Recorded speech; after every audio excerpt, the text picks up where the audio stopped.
but I think the development of full artificial intelligence will spell the end of the human race. It's a flying object, and we don't know what it is. I would hope somebody is checking it out. It was a rocket or whatever, but incredibly fast, opposite direction. It was too fast to be an airplane. I'm glad the Pentagon is looking at this, because if it poses a threat, I want them on top of it. Well, the craft generates its own gravitational field. So you said there's lights in the sky? The internet has become the command center for criminals and terrorists. 911, what's your emergency? I need help, please help me! Aliens won't let it happen. You know, that's what we're instructed to say. Roswell, Area 51. Alien kept deep under the ground. 1, 0,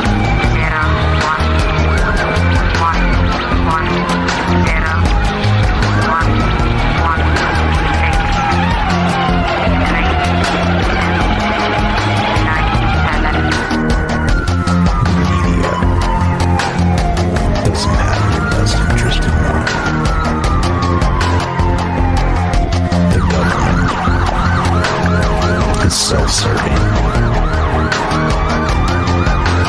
You're here for a reason. You're listening to Troubled Minds Radio.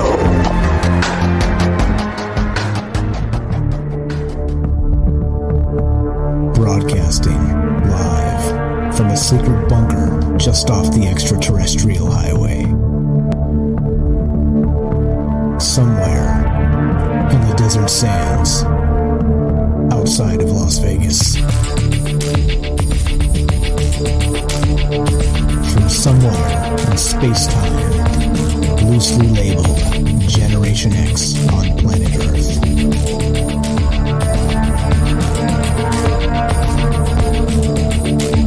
And asking questions of you in earnest into the digital darkness. Good evening and welcome to Troubled Minds Radio. I'm your host, Michael Strange, and hello to all of you who may also have troubled minds. This show is live. We do it Monday, Tuesday, Wednesday, Thursday at 7 p.m. Pacific. And what is it we do, you may wonder?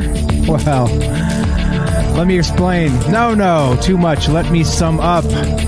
We talk about aliens, conspiracy, the paranormal, the government, academia, the 24-hour news cycle, propaganda, and the general feeling that we live in the upside down. And of course, as being live, like I described, we are streaming on multiple platforms as well as broadcasting live on the Fringe FM. And that would be Rockfin, YouTube, D-Live, and Twitter. And of course, the Fringe FM is digital radio. So that's what's going on tonight. That's what's going on all those nights, Monday through Thursday, 7 p.m. Pacific. And Troubled Minds, it's a thing. Apparently it's a thing. It's becoming a thing. And I'm very grateful for that. Thank you to everybody for listening and being part of this journey. And well, as we get going tonight, let's get to the phone number and all the rest of this. As you know, right? I always say this, and this is the truth: is that I don't have any inside sources. I don't have, like Ryan Gable says, a Galactic Federation ambassador feeding me information.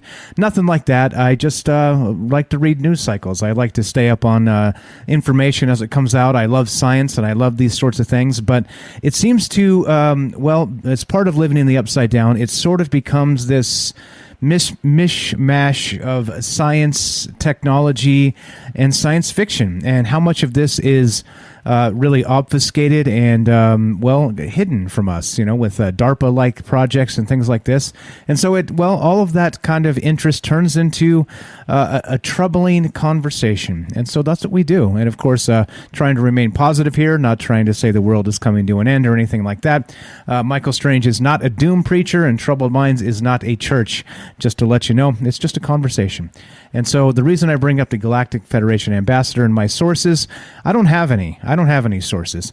However, Troubled Minds and myself, I've made quite a lot of friends doing this show, and you actually are the secret weapon of this show, meaning that a lot of the information that we talk about, a lot of the things that are inspired for us to consider as show topics, a lot of those come from you. A lot of those come from people listening, people contributing ideas, and of course the amazing callers. Like I always say, we've got the most intelligent radio community out there, period. And it's, well, because all you got to do is listen to the amazing people that call in with some of their takes on this stuff.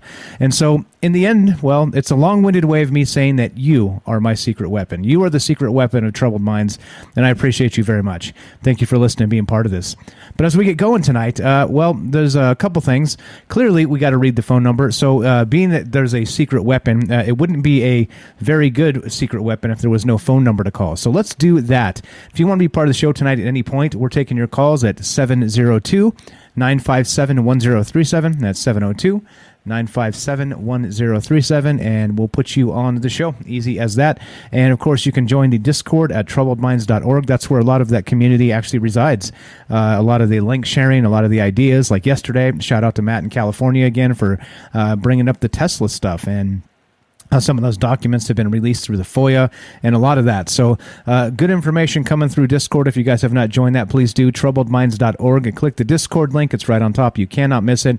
And the phone number's there as well. So if I read the number too fast or you didn't write it down or whatever, just go to the website. Website's got everything, troubledminds.org. You can find the phone number and the Discord link, and there you go. Discord, by the way, is a chat client. It's a voice client. We are not sponsored by them. They are just an amazing program. And it's totally free, by the way. You can use it internationally to communicate with people, and it's not Facebook yet, meaning that they don't censor the hell out of things yet. So hopefully it's going to stay that way, and they're not going to use it as some sort of a wink wink anti-terrorist tool. But you know what I mean. Not that I'm saying the terrorists should get away with murder or anything, but I am saying that hopefully it doesn't become a censorious place, because that would be unfortunate. But okay, so there you go. And also we have another a second. Basically, Discord's one program, but we have a second room running, a chat room at fringe.fm/chat. Please join that. I'm watching all of them, trying to watch all of the chats here and keep up with all your guys' ideas as we go tonight. And I'll read some of your chat as it's pertinent to the conversation. And one more thing, if you want to listen to Troubled Minds Monday through Thursday, 7 p.m. Pacific, download the Fringe app at the Apple Store, the Android Store, anywhere you can find your apps. You like to get your apps, get them. And the Fringe app is totally free, and at 7:05, just smash the play button on Monday through Thursday. You get Troubled Minds. So there you go. I think that zips us up.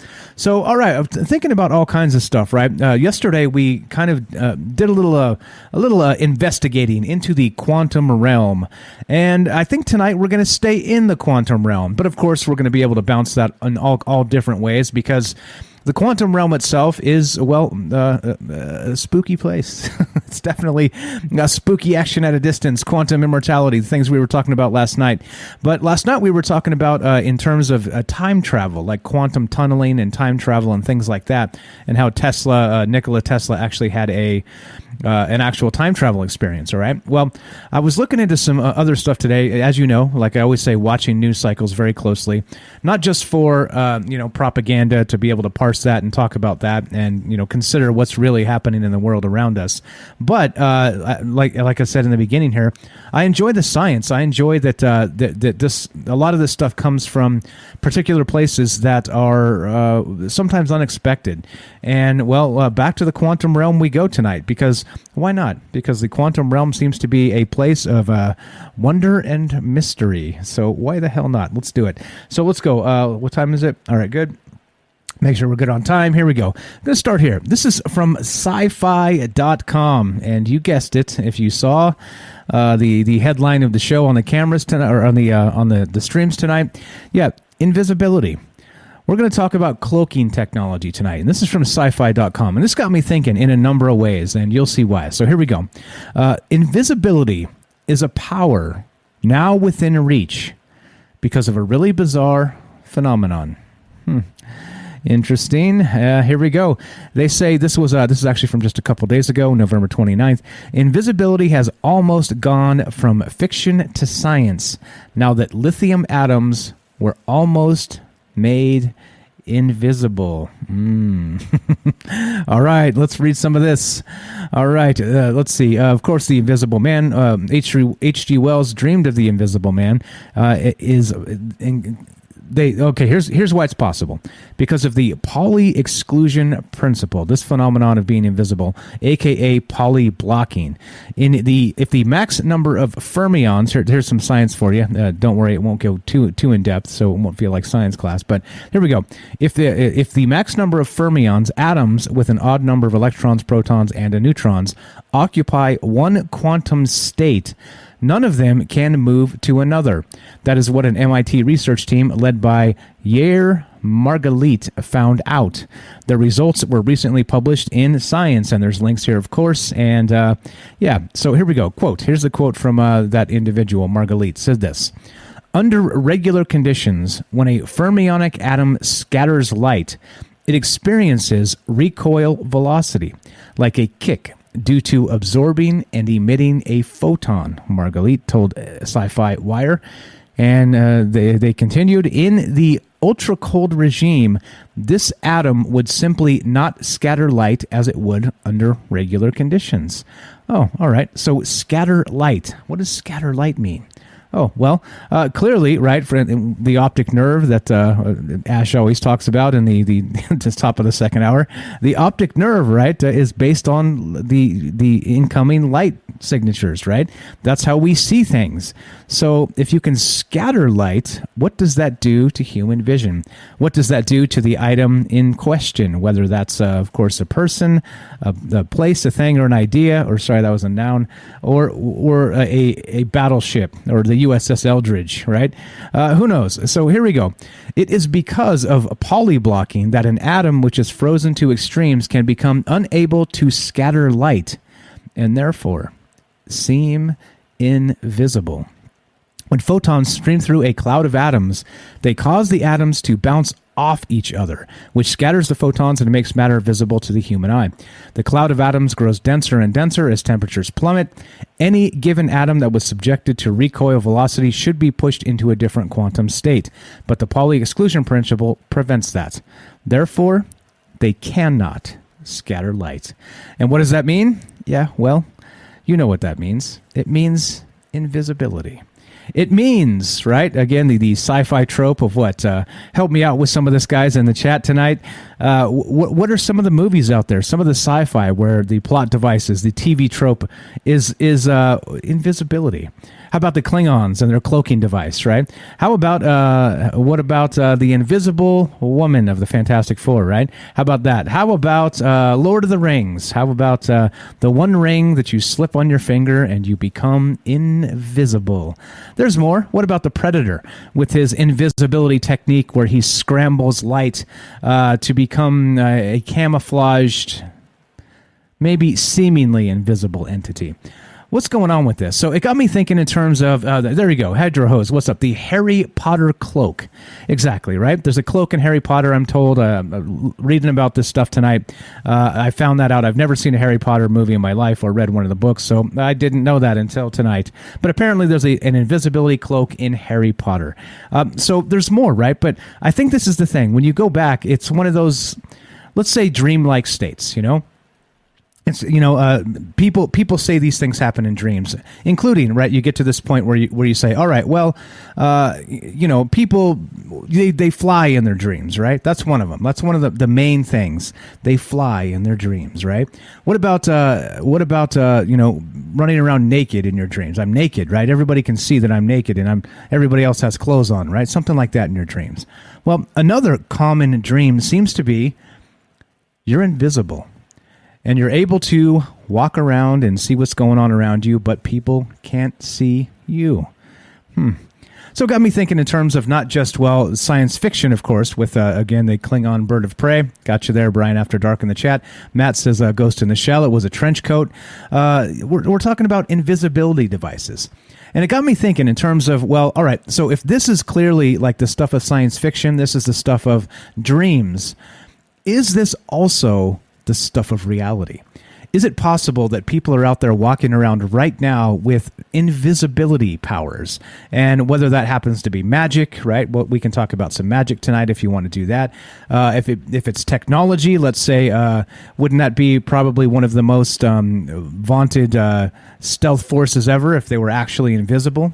Things like this, right? The wink wink CIA brute squad or whatever is invisible. That would be incredible, right? What's up? Tyler in the chat says Bonds Aston Martin. There you go. There's another example. And I think that's the thing here, right? There's the Cloak of Invisibility way before Harry Potter. Gotcha. Just saying. I've never read Harry Potter or watched any of the movies, so I don't know.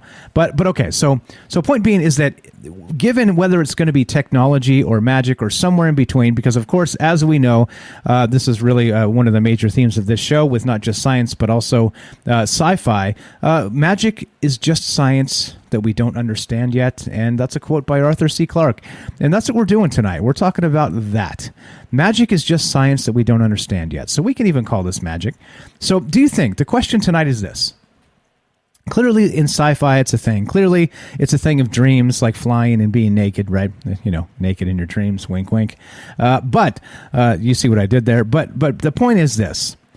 Do you think there are actually people walking around out there that are invisible? Actually invisible. Do you think this is a real thing? And, well, if so, how deep does this go? Because, you know, we talk about, that's the question tonight, right? That's just one of the questions as we get going. So are there invisible people walking around out there? Because clearly we have the stealth fighters, right? We have, anti-radar technology, things like this, right? They say that like the F-22 or whatever is like invisible. Well, it's not. I mean, you can see it. It's, it's quiet, sure, and you can't see it. It's supposedly got the radar signature of like a bird or something like that, right? So you can't really know it's coming. So it's effective stealth, but it's not actual stealth. It's not actual invisibility. So not only in terms of that, right, we can think in terms of, let's say Stargate SG-1, right? Some of the bad guy ships had cloaking abilities, all right? And so I think that's what we're talking about here. So not just people, is it possible that let's say humans in one capacity or another, whether it's science, magic, or somewhere in between, that let's say we or they, how do I say this? Is it we? I guess it's not we if we can't go down and just buy an invisibility cloak, right? So we'll have to say they in terms of maybe the military, in terms of maybe the breakaway civilization like we've talked about in the past. In terms of whoever they happen to be, I don't know. But is it possible that an actual invisibility technology has been achieved? And of course, if that were the case, how would we know? How would we know? Back to the cloning conversation a couple nights ago. Well, if you were a clone, how would you know? Well, how about this? If invisible people were walking around, how would you know? How would we know? We wouldn't. We could have some weirdo in our house right now, right here over my shoulder watching me do this radio show, right? That's super creepy. But I guess it's possible if you think that maybe an invisibility type technology has been achieved. And there's lots of stories, right? There's lots of stories about this regarding not just in the past, but of course magically, back to Frodo and the Magic Ring and that sort of thing. But more like, let's say Skinwalker Ranch.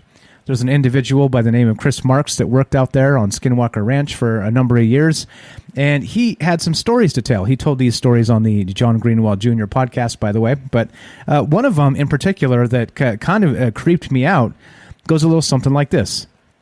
He described him and his partner there on Skinwalker Ranch, and they were in a trailer because, of course, they were staying in these makeshift trailers or whatever, and they were inside of it, and they heard footsteps outside. Okay, and they were loud, they were big, almost like you would expect Bigfoot to be making sounds, crunch, crunch, crunch on the outside, and they were like, "What is that?" Then the door opened. And then something came inside of the trailer, and they both backed off to the edges, like, what in the world is going on? And this invisible entity walked into the middle of the trailer with them inside of it. Stomp, stomp, stomp, stomp. The thing was shaking. The feet were boom, boom, boom. They could hear it. Everything was there except whatever it was invisible to the naked eye. And so the question is, right, with stuff like that, is this a paranormal thing? Is this, we talked last night a little bit about maybe the quantum or the temporal flux that our bodies are in constantly, which of course is brand new science, with the quantum particles actually time traveling in small doses forward and backward all over the place, right? Well, tonight we're talking about the quantum level in a way like this with the Pauli exclusion principle, meaning, of course, that if you can freeze a particular particle in place, well, it doesn't actually refract light like you would expect it to, and which means you could build scientifically an invisibility cloak. And so I started digging. I was like, all right, this is hot. We've never talked about this before, right? Sort of just in the periphery of things. But clearly, the quantum world's a pretty wondrous place, like I said previously. But here we are, right? So the question tonight is exactly that. Do you believe that it's possible that somebody out there, whether it's a military, some other foreign state actor, some breakaway civilization, we'll even say aliens. Let's throw aliens into the mix here tonight because this is Troubled Minds after all. What about magic? Do you think through any of these means that somebody out there in this world has achieved the ability to become invisible? And that's what's on my mind tonight. And we could talk about, again, the F-22 type technology where they try and remain invisible on radar. That's one thing. So clearly, this is a military advantage to an enormous degree, all right? And that's clearly what's going on here and why you would expect DARPA and the militaries of the world and all the rest of this stuff, these guys to be really pressing this technology, okay? So the question is this then. How prevalent do you think this is? Is it possible that this is going on right now? And if so, right, it's still, as I like to consider, if this is real, then are there invisible people walking around all over the place? Is this really a thing? Because we talk about on this show the surveillance state, we talk about, right, privacy and all the rest of that. But what if there's actually, I don't know, like an invisible brute squad walking around out there, keeping an eye on people that, of course, can't be seen back? And that creeps me out a little bit. Yep, the Philadelphia experiment, we got that too. We'll talk about that a little bit tonight. Whatever, we're going to talk about all kinds of different things regarding invisibility. And I think that's the thing here, right? They were trying to make the USS Eldridge invisible back in World War II, if you recall, right? Einstein's related to that story, so is Nikola Tesla, Al Bielek, that whole bit. We're not really going to go too deep into that because we've done that in the past. But some of these stories do persist in real life, all right? Meaning that they say that back in World War II, they were trying to actually cloak a ship, a naval ship, the USS Eldridge, all right? And so, well, if that's the case, do you think at some point they maybe perfected this technology? Or, once again, back to the quote by Arthur C. Clarke, magic is just science that we don't understand yet. Well, that brings us to this tonight. So what about invisibility? They say in this article here on sci-fi.com, invisibility is a power now within reach because of a really bizarre phenomenon. And we're talking about the Pauli exclusion principle, and we're talking about the quantum world, of course. But, well, I think it goes beyond that because we can talk about, let's say folk magic. Let's say, I don't know. What are your ideas on this? And so the question is this, right? Do you think this is real? Do you think that not only do we have the technology now to hide people and make them invisible, just me or you, bam, snap your fingers and you're gone, out of sight, or even ships, planes, the rest of this, military assets, etc., so on. How about even buildings? Well, you tell me. That's what's on my mind tonight. Have we perfected this technology? How prevalent is this? Is this science fiction or is it not? Somewhere in between. Love to hear your thoughts. As always, taking your phone calls, and you can reach Troubled Minds and myself at 702-957-1037.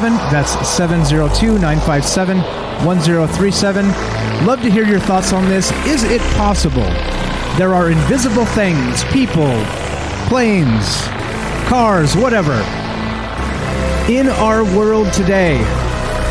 And if so, how prevalent do you think this is? Is it technology? Is it magic? Is it somewhere in between? Love to hear your thoughts. If you want to be part of the show tonight, 702-957-1037. That's 702-957-1037.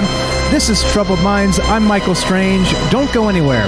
invisibility cloaks, the Philadelphia experiment, and you when we return. Be right back.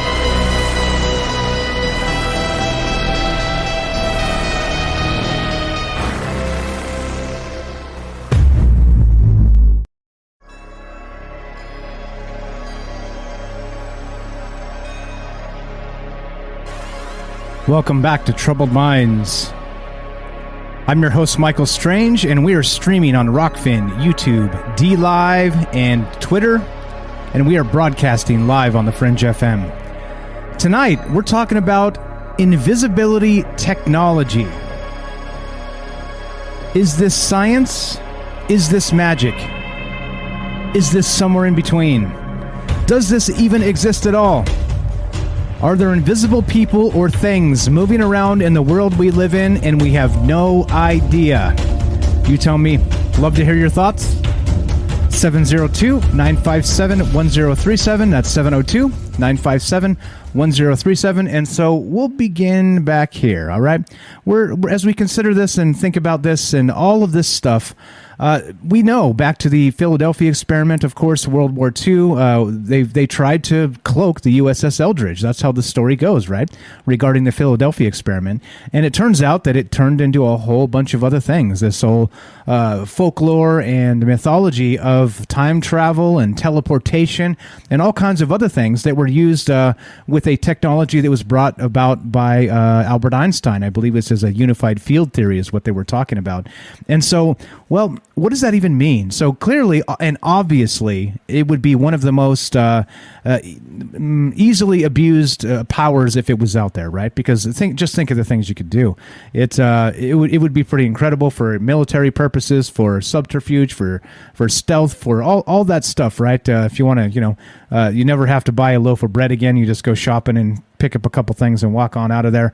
Know what I'm saying? Like, it would kind of break down society a little bit. So it makes me wonder if this is a real thing in the term of, well, at least maybe real people can get this stuff. And if not, well, let's say they keep it confined to the military circles or whatnot. Do you think this is real? They were trying to work on this again probably as early as military technology, which probably goes back hundreds or thousands of years, right? Because that is the ultimate goal, to be invisible to your enemy. They can't see you, they can't shoot you, they can't stab you, and you have an incredible advantage. So obviously people have been working on this for a very, very, very long time. However, it remains to be seen because, well, like that, it remains to be seen if there's actually anybody walking around invisible. Because if they were, we wouldn't know. Or cars or tanks, the M1 Abrams tank, like they said in the chat a little bit earlier up. I mean, the thing is that, right? Is this real? Do you think they've actually accomplished this somehow? And if so, well, what does that mean for the rest of the world? And so we were talking on the break a little bit about maybe demons as well. What about paranormal entities that aren't normally invisible? They have that cloak, that shimmer, that sort of way to mask themselves, sort of like the Predator from the sci-fi fame, right? The Predator that could kind of cloak in the shadows or in trees or wherever else, just kind of blend in with the surroundings with natural type camouflage. But also, what's up? Shout out to Penelope out there on the Fringe chat. I see you there. The edge of the arena in Hunger Games had that shimmer as well. And there you go. That's what we're looking for tonight. So we're talking about Wonder Woman's invisible jet, the Invisible Woman. We're talking about Frodo with the ring. We're talking about all kinds of things. Invisibility has been in the zeitgeist for a very, very long time. But the question tonight is, well, do you think it's possible that there are invisible things or people out there walking around and doing whatever it is they're doing? So there we go. Let's go to looks like Joseph in Iowa. What's up, Joseph? Welcome to the show. How are you, my friend? Hey, how's it going? Doing well. Thank you very much. What do you think about invisibility? I think that the technology, complete invisibility may not be a thing, but they could simulate it very closely, like good enough to move in on like anyone who's not. You got to think, they're thinking about terms of like AI wars, and they're looking ahead of things that, invisibility cloak in the long scheme of things is going to be useless. You might as well use it to hunt deer. Once you got a AI robot that can shoot a fly from a mile away, you're not going to want to be sneaking around in something, you know. But Harry Potter cloak. I think, yeah, you don't want to be calling your Harry Potter cloak, but I do think it's out there, and I think a cool thing is like maybe like an octopus. Like it reminds me of Futurama. They have an episode where like they have like octopuses on their head, and they jack in to the octopus, and like maybe you could have like a water barrier around you, and that can change its chemical composition to your, I don't know, it could get really weird. Yeah, with some organic technology. Exactly, right. Imagine, so we're talking about this this quantum Pauli exclusion principle, where they say that they're able to make these the particles actually not reflect light anymore. They start to just sort of absorb it and don't kick it back, which means that's how we see those light, you know, the shadows and the light, and that's what actually affects our optic nerves and causes us to see things, right? That's the way the whole system's set up. It's a little more complicated than that, clearly, but in this, they're saying that if they could create a cloak or something out of this, the eyes. Yeah, basically trick the eyes. So you maybe to nature you wouldn't be, right? Because like in your example, like maybe hunt deer, they'd smell you a mile away, right? I mean, the hunting deer thing, you got to be downwind or upwind and things like this. Like there are more than just like see the deer, shoot the deer, right?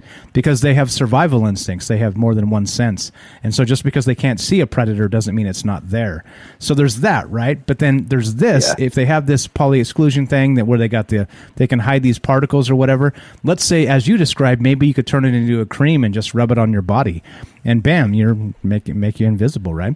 So I guess that's the question, right? Do you think this technology already exists? Now, I oddly enough, I dug through a bunch of old articles here to see if there's anything that suggests it's real. Right? And every, I don't know, year or so, an article comes out that says, oh, it's close, we're almost there. Look what they did in this university or something. But, well, what does that mean? Does that mean they stopped? Or does that mean they achieved it and we just don't know? What do you think? Well, they could have just achieved it and didn't let anyone know, but it really reminds me of like, I do carpet for a living, so I was doing a job for it was someone who was blind, and I came up with the idea that was already invented from like an electric engineer guy. It was like a glove that makes you feel objects from like distances away and stuff, so you can feel your surroundings when it's coming at you, almost like a sixth sense. So then I imagine it like a full body suit that you get of this glove, and you would be able to feel your entire, if you had it on since birth, if you were blind, you would be like the Daredevil. You would feel everything. Like you would feel like the drawer handles and on your body as you walk by them. And there's nothing on that technology, but then you look about a week ago when Metaverse came out for Facebook, and they have a VR glove that lets you feel objects. So it's either get a bunch of money to buy this technology, or it's going to just stay hidden, I guess. I don't know. Yeah, I think so. Maybe the technology is for sale. Right, enough money. If you got the money, honey, we got your disease, right? And it seems like that could be the case, because I think obviously, just back to that military application, this is probably one of the most critical things, subterfuge for military applications. Like if you can be invisible, boy, the things you could do, right? With even just a small group of people, you could pull off some amazing stuff. And they do a lot of that in sci-fi, right? They do a lot of that stuff, and again, back to Harry Potter and Lord of the Rings and all the rest of this stuff. And that's not even like really. Well, they would have to adapt society before they release that. Like the police would have to be on it. They would have, I imagine, helmets that would see right past all that. You would be digitally displayed in their helmet, no matter if you're invisible or not, like a heat signature or Like they're probably just waiting for it to even out. You can't release all this stuff as soon as it comes, because that's just it'll cause an uneven. It'll just be unsafe. Yeah, unsafe for everybody. I mean, imagine, right? Like you have to be, if you're invisible, there's an X-Files episode where the guy was invisible, right? And he ends up getting hit by a car because he forgets that the cars can't see him. So he just walks out in front of a car expecting it to stop. So he gets hit by a car. It's things like this, right? It would be dangerous. It would be dangerous, not just for the people that are invisible. It would have to be sort of some in-depth training program to make sure. Or a whole car. Yeah. Like a whole car invisible. Exactly. That would be. Yeah, and that's the next level, right? So not just people, what about vehicles? What about cars or tanks or planes or things like this? Or even, I mean, this is troubled minds after all, what about UFOs? What if we've got those human-made UFOs that have been rumored, you know, the breakaway civilization stuff? What if they can cloak those? I mean, if you can break... do advanced propulsion technology where you kind of anti-gravity tech, surely you would have some sort of maybe a line on this maybe quantum cloaking that we're talking about here. I don't know. A lot of angles. What do you think about the UFOs and cloaking and all the rest of that? Well, I mean, I have like a lot of theories. It's on like reality itself, so I don't even know where to begin on UFOs. Like physical crafts, though, you would think would be easier to cloak because you're not worried about like you're not restricted to like the person. You know, the person. You can't hurt a ship, so you could do a lot of different things to it. Exactly. But I don't know. Yeah, I'm with you. I don't know either. That's why we talk about this stuff. I wish I had the answers here, but I don't. But there are questions, and it is fascinating, don't you think, that if this existed and militaries around the world were already using this stuff, what that means for, civil rights, what that means for, privacy and due process and all the rest of this stuff, it kind of throws a monkey wrench in all of that, because it does become sort of crossing that line between magic and science, right? I used to play this video game. It's called The Ark, and like I got into like a duplication thing, and we would duplicate in the official servers. And basically, once you get something so powerful, and like, I mean, this is kind of not related, but you don't want to lose that to like a random. You don't want to go out. You don't want to send some guy, some Jason Bourne guy, out in an invisibility cloak, and then he flops up somewhere in a creek, and then someone finds that somewhere, you know? And I think that really keeps them, they keep all their stuff real tight. If not, they don't build it at all because they don't have any need for it. They just know that they can build it. Yeah, that's pretty wild. I mean, you would expect that that stuff would be super kept under wraps at this point, because like you said, it becomes a dangerous thing, not just maybe for the operators, but for definitely for the people that are around it. Fantastic stuff. I appreciate the call, Joseph. You were the best. Anything else for us? What we got you on tonight? Nope.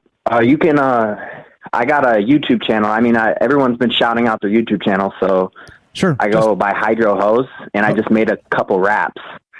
Just to add something, to have something. Sure. Tell me what. I got a business and everything, right, and cool. I'm going to do a couple big things in the future. All right, cool. So I didn't know that, so just let me know in the chat next time, and I'll shout it out for you so you don't have to do it, okay? I appreciate it. Thank you for participating. Thanks for being amazing. Thanks for calling. Thanks for listening. We'll talk to you soon. Everybody check out Hydro Hose, just like it sounds, HYDROHOHOES. Yeah, HOES. There we go. Joseph in Iowa. Appreciate it, my man. We'll talk to you soon. Have a great night. There we go. Easy as that. Phone lines work. Thank you, Joseph, for breaking the ice tonight. We're talking about invisibility technology. We're talking about cloaking Is this, again, as Arthur C. Clarke says, magic is just science that we don't understand yet. So does this exist? And very much like Joseph said, is this something that would be dangerous even to people using it? I think that's the bizarre part with this, because if it is, right, clearly we know the stealth fighters and, stealth military and all that's real, all right? All that's very real. But it's done to reduce, lead time on, listening and hearing a jet come in, things like this. It's done to reduce radar signatures so they don't see them until it's too late, things like this. So it's not true invisibility. But do you think that somewhere out there in the world today, there's actual invisibility technology? And again, or is it magic? You tell me. We can talk about magic tonight. We can talk about technology. We can talk about airplanes, or we can talk about Lord of the Rings. Wherever you want to take this, fiction or fact or somewhere in between. Again, just like Arthur C. Clarke said, this is the quote of the night. Magic is just science that we don't understand yet. And that's what I want to know from you. Is this cloaking technology that they keep saying, like if you look at the links, as always, I link my sources down below so you can see I'm not making this stuff up. Check it out on the info box on YouTube there. All my links are there for tonight, the stuff I'm talking about. But it's like this, right? You go back and like throughout, it seems like every year or so, there's another, cloaking technology article coming out talking about how close we are. This cloaking is ready. That cloaking is almost done. We can almost hide people this way or hide objects that way. Well, sure, fine. You can do it in a controlled laboratory setting, but that's really limited in usefulness until you can do that in the wild. So the question tonight is that exactly.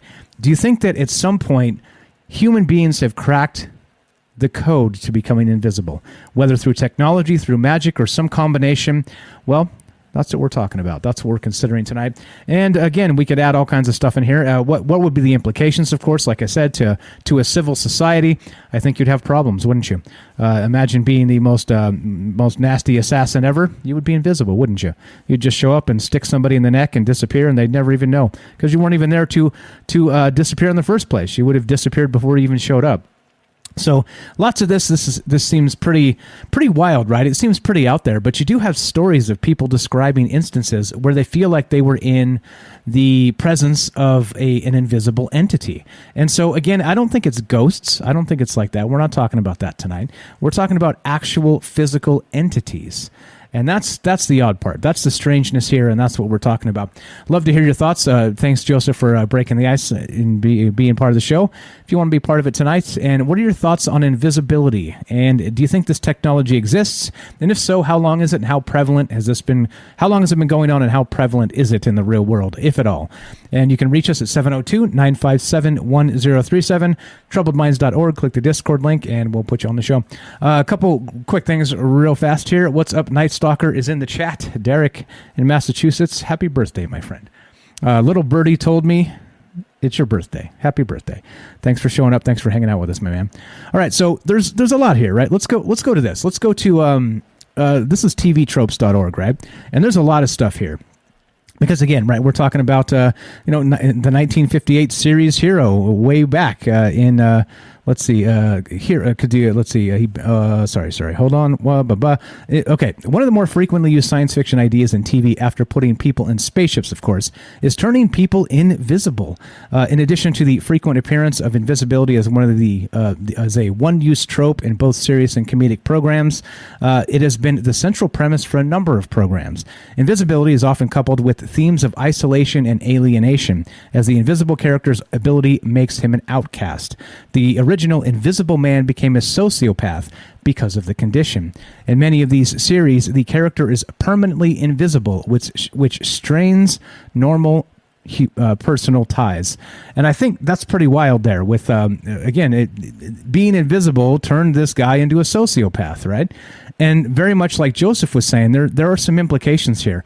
There's some dangers here, not just to the person that can become invisible, right? Well, I think of Gollum and My Precious and the rest of that. But what does this mean? Do you think we actually have this happening now, whether through magic or science? There's some more stuff I'll get to tonight. We can talk about the Philadelphia experiment. If you remember back in just after World War II, they said Einstein was involved in cloaking the USS Eldridge, which turned it into, from the unified field field theory of Einstein sort of became a time-traveling, teleporting machine instead. So, well, was that real or was that fake? I have no idea. So love to hear your thoughts. 702-957-1037, and love to hear your ideas on this. Do you think there's an actual invisibility technology out there in the wild, whether it's military, whether it's civilian, whether it's that breakaway civilization, whether it's something in between? What about magic? Can you cast a magic spell to make yourself invisible? Oh, no, you tell me. 702-957-1037. Let's go to our good buddy Doug in Minnesota. What's happening? What's up? GameVet02. Check out his YouTube channel. Got some UFO stuff up there. How are you, my friend? Welcome to the show. Good, man. How are you doing? Doing pretty good. Thanks for taking my call.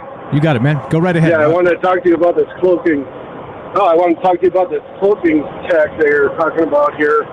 I happen to witness, and my wife also, I wrote it in chat. I don't know if anybody read it or not, but my wife and I witnessed this cloaking technology on a UFO last fall.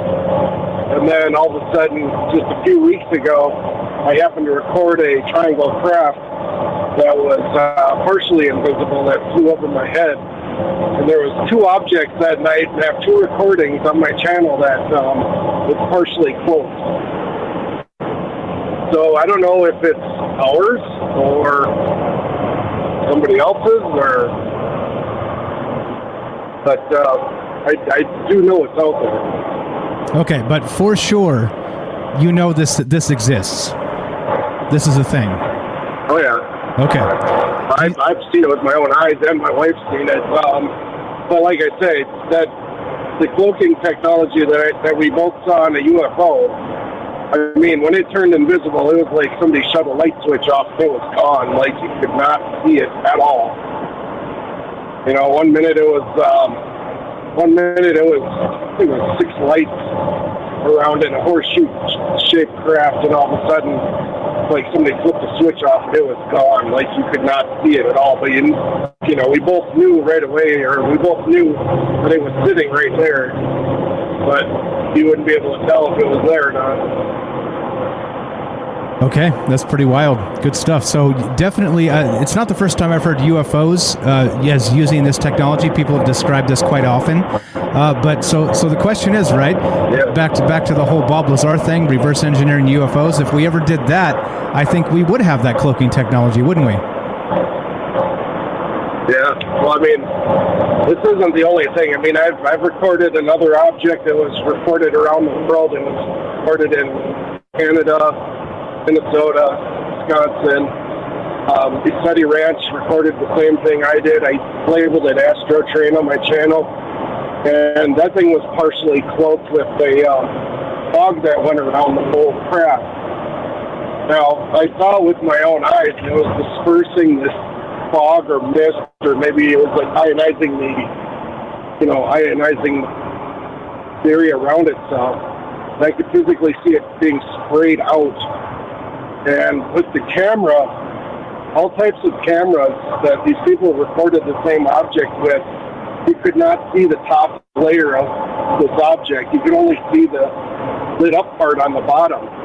So I don't know if you want to call that like a cloaking technology also, because the camera couldn't capture that top part, but it could capture the bottom part. Using a psionics camera, it turned the light purple, which was a big solid rectangle light. The psionics camera picks up on infrared objects, and to the naked eye, the light was like bright white, like a LED light.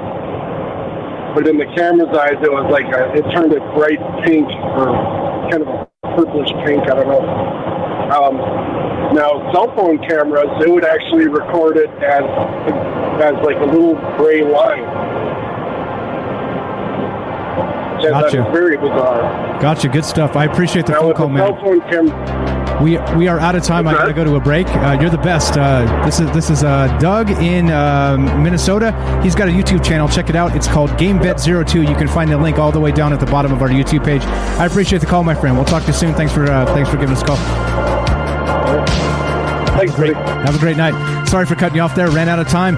This is Troubled Minds. I'm Michael Strange. We're talking about invisibility tech. Do you think this is real or fake?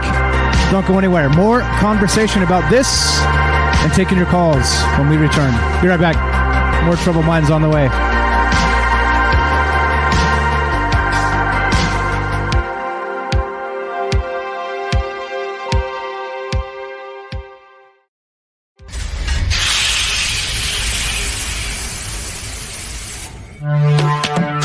We are talking about the alien abduction phenomenon.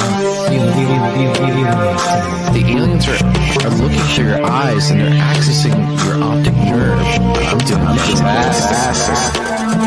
And through that optic nerve, they're transferring to your brain.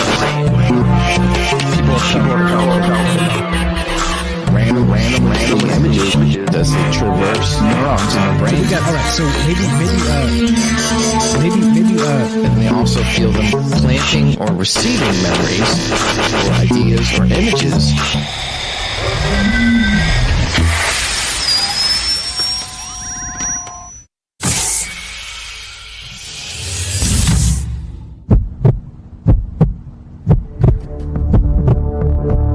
Broadcasting live from a secret bunker just off the extraterrestrial highway. Somewhere in the desert sands outside of Las Vegas. From somewhere in space-time, loosely labeled Generation X on planet Earth.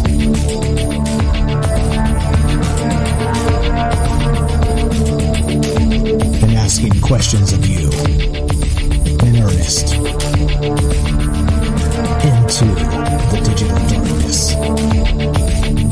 Good evening and welcome to Troubled Minds Radio. I'm your host, Michael Strange, and hello to all of you who may also have troubled minds. This show's live. We do it Monday, Tuesday, Wednesday, Thursday at 7 p.m. Pacific. And of course, what do?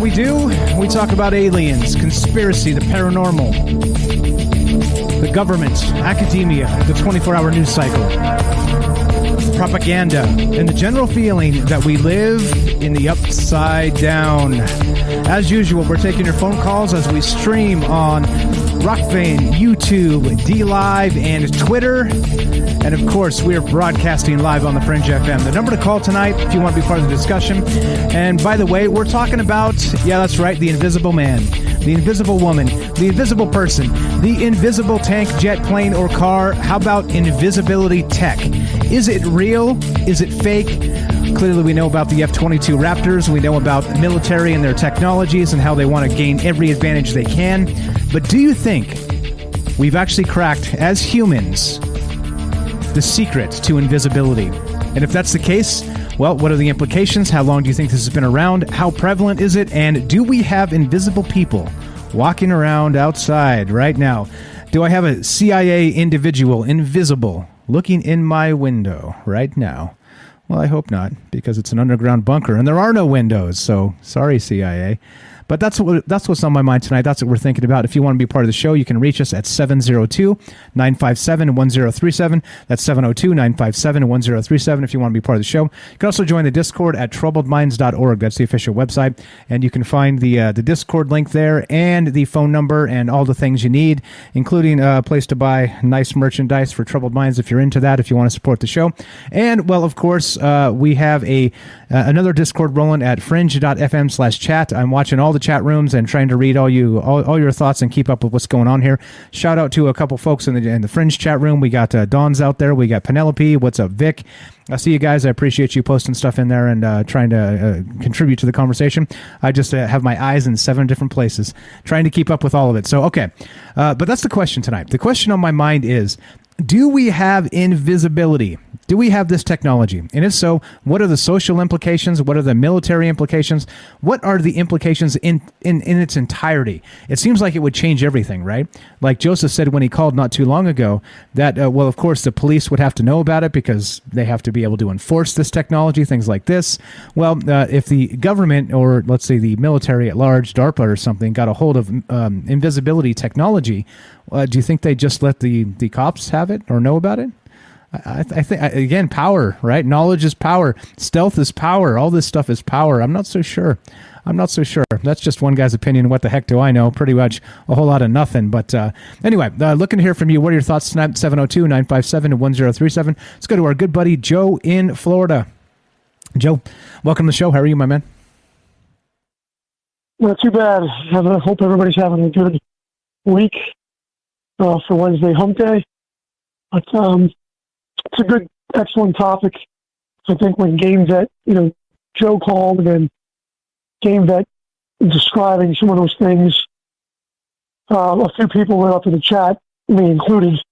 I've said it before, but quite a few years ago, it was in November, and I was down in the Acca River camping on the river, and I think it was a Leonoid meteor shower. It was a meteor shower, and I was looking, just staring at the sky, zoned out, and there were other people with me, but they were talking, drinking, paying attention to the fire. And, coming right down the river, right over my head, was a chevron, a V. I posted the picture in the show chat on Discord.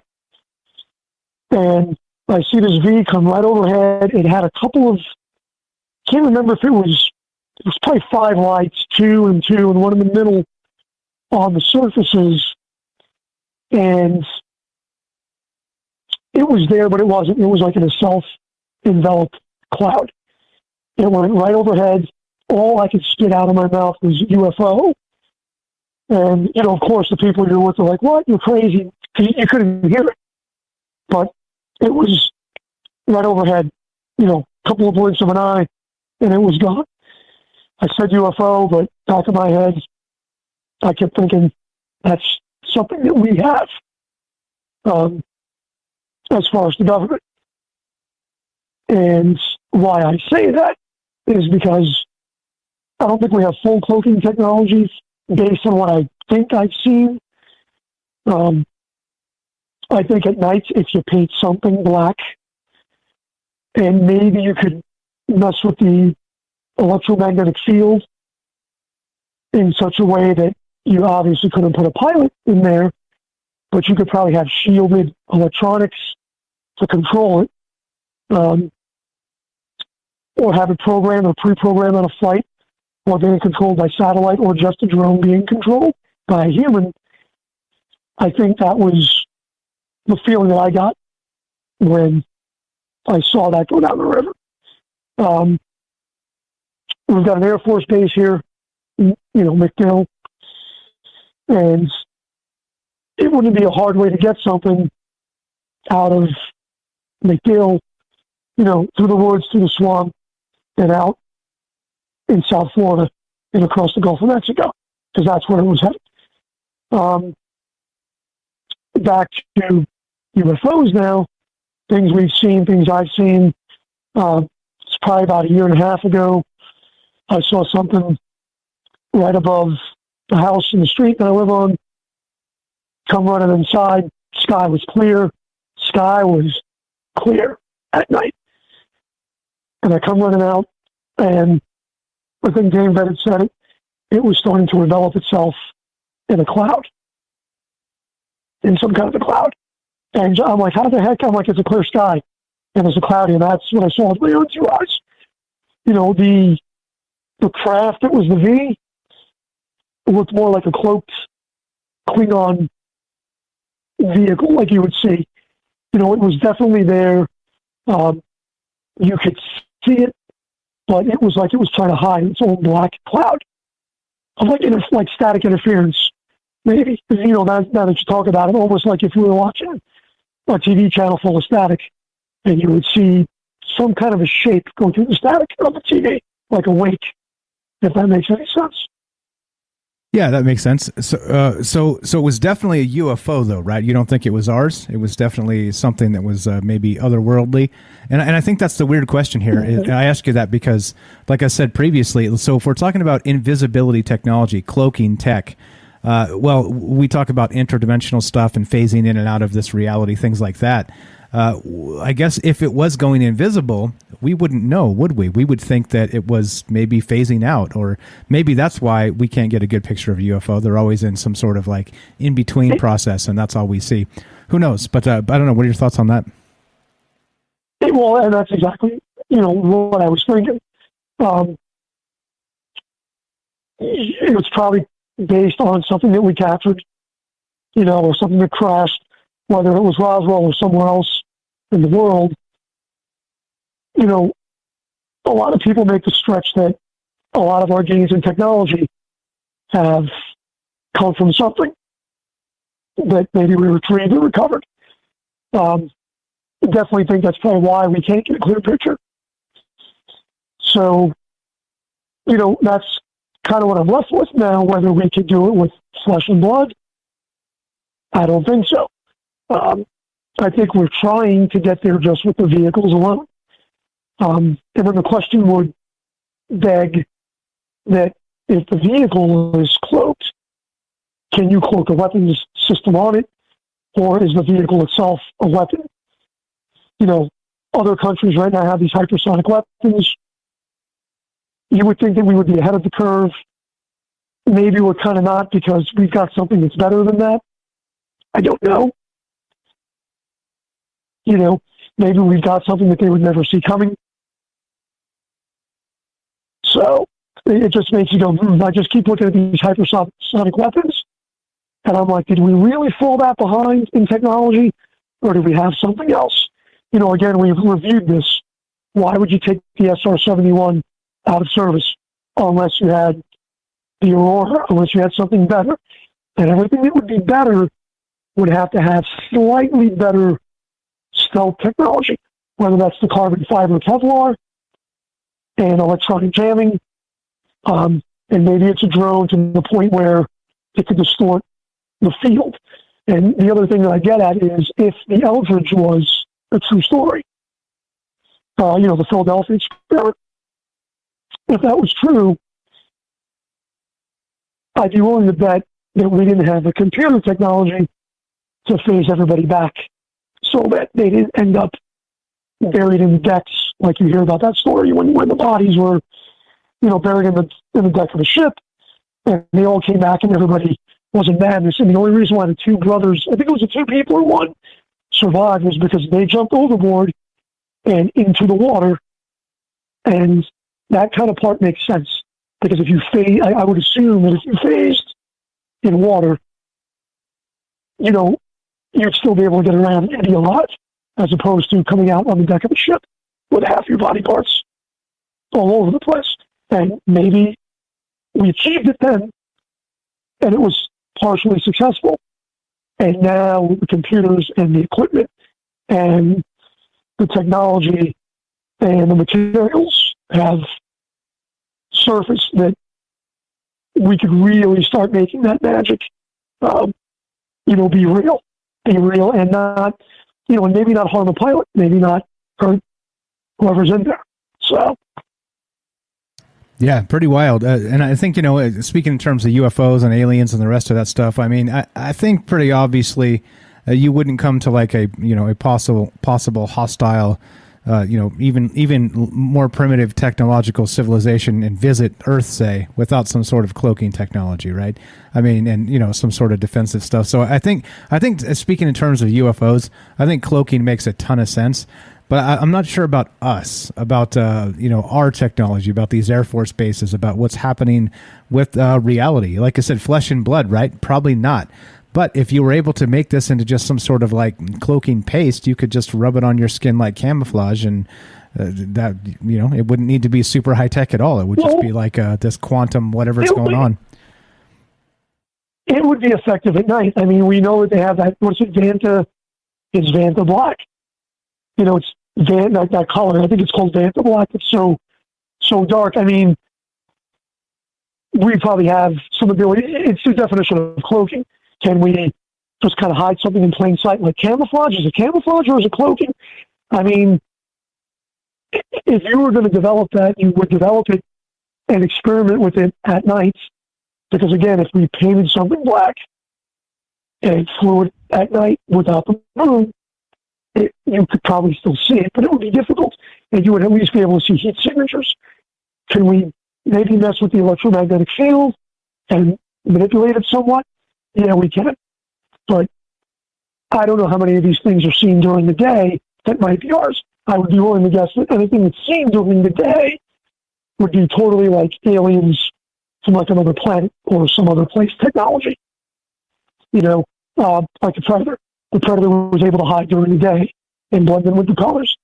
I don't think we have that technology. I think at best, if we have some kind of blended camouflage, stealth, cloaking technology, at best it would have to be used at night. Exactly. All right, I'm with you. I'm doubtful as well, but again, if we got a breakaway civilization that's done, advanced propulsion, well, then why not cloaking? So I'm going to drink a lot of the maybe juice tonight and say maybe. That's where I'm at with it. About the same. All right. Yep. That's my. Yeah. That's. I'm the same. You know. I think. I think they're going to get there. You know, if physics. You know, if physics bears it out, and the science and the math bears it out. You know, and we know that light can bend around mass of a planet.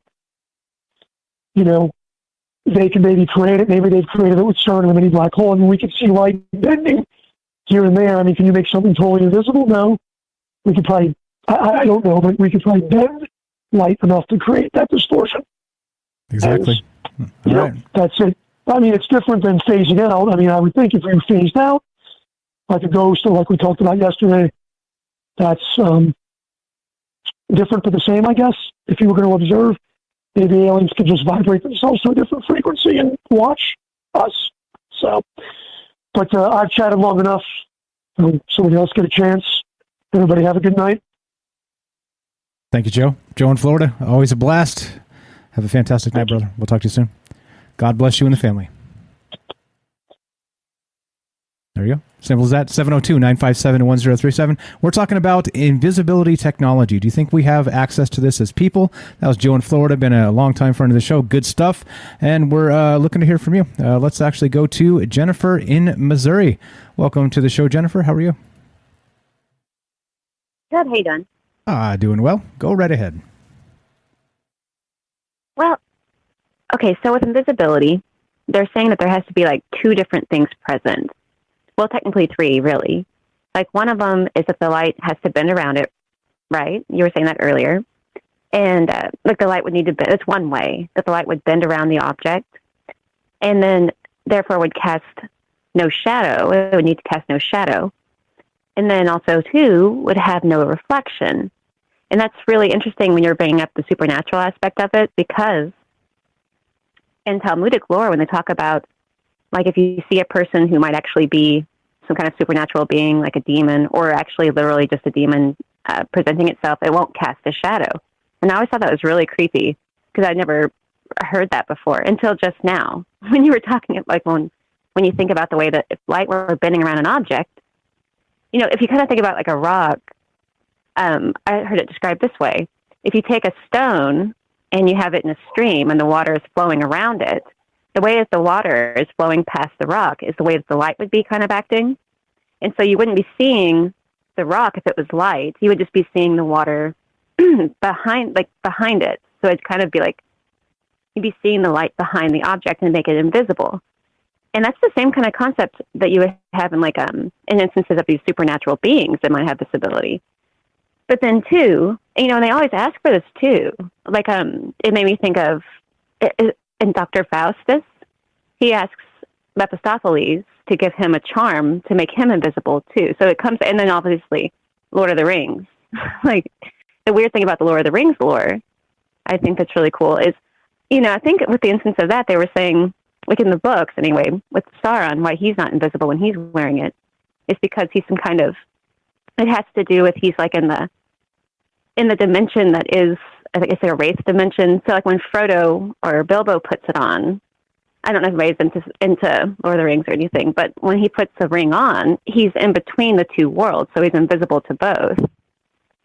So he's like, that's how that's working. I don't know how they would apply that to technology. But then when you look at the technology that they're doing, they're using, I guess it's some kind of, like, aren't they using nanowires and something called metamaterial is what I found on it. And they've already kind of come close, but they haven't got it perfected. Like it's doing some of those things. It's spinning the light around the object. They're able to make the object translucent, but you can still kind of see them. Like even with the quantum stealth technology stuff that they're doing in the military.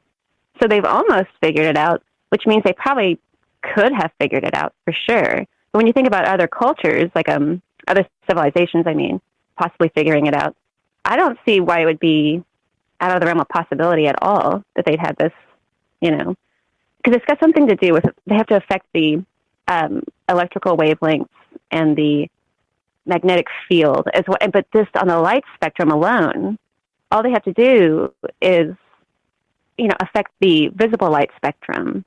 And so, and I guess, I don't know. It seems like if you think about the other aspects of these, I don't know. I think it's really cool though. Yeah, well, and again, if this is the case and we actually have perfected this somewhere, even some secret laboratory like we're always talking about, right? There's some underground laboratory that's done all these nefarious things, theoretically. Well, it would kind of turn everything upside down. I mean, you see, like the Invisible Man or some of these other TV tropes, they become sociopaths, right? Because they're no longer accountable to society at large. Pretty bizarre implications, any of this. And look at Gollum in Lord of the Rings, right? He became sort of corrupted by the ring, and maybe it's the same sort of thing. If you cannot be accountable to society itself, well, you become a monster. If you catch my meaning. I guess. Yeah, I guess so. It seems like that would be the case because they can do whatever they want to, and live how they please and do what they want because no one's seeing them. So, yeah, exactly. They would become a golem, or like in the case of like casting a reflection, even like when you do think about the aspects that are necessary to be completely, really, truly invisible. It is true that you couldn't cast a shadow, and you couldn't have a reflection. Just like in the vampire lore and the demonic lore and stuff. So I think I don't know, but it's absolutely true. Even so, the fact that they were recognizing that in the supernatural world, and we now know that the technology would be required, it would be required to have those components in place to make somebody invisible, makes you kind of wonder if there was some truth to it. When they were talking about the vampire lore casting a reflection, the reason would be that it's invisible, or not actually in this light spectrum in some way, and it's bending the light around itself. And so therefore could actually exist, because in all those ancient lores talking about that, demons casting no shadows and vampires not having a reflection, they had to have known somewhat that it has something to do, or maybe they didn't, but what's actually at work is that the light is bending around these objects, and then you're looking at the light behind, you're looking at the back of the light, basically. And so the thing is actually, it's there, but it's invisible to your eye. But isn't it just strange that in those lores, they have the exact science of it down and didn't even realize it? Exactly. The plot thickens. Great stuff as always, Jennifer. Please give Jennifer a follow. She's got a YouTube channel. Link is in the description. Thank you for the phone call, my friend. Thanks for listening. We'll talk to you soon. Have a great night. Thank you very much. There you go. Phone number 702-957-1037. That's 702-957-1037. Love to hear your thoughts. Invisibility technology. Is it a thing? Is it science fiction? Is it somewhere in between? Love to hear your thoughts. This is Troubled Minds. I'm Michael Strange. Don't go anywhere. More invisibility, magic, the USS Eldridge, and you when we return. Be right back.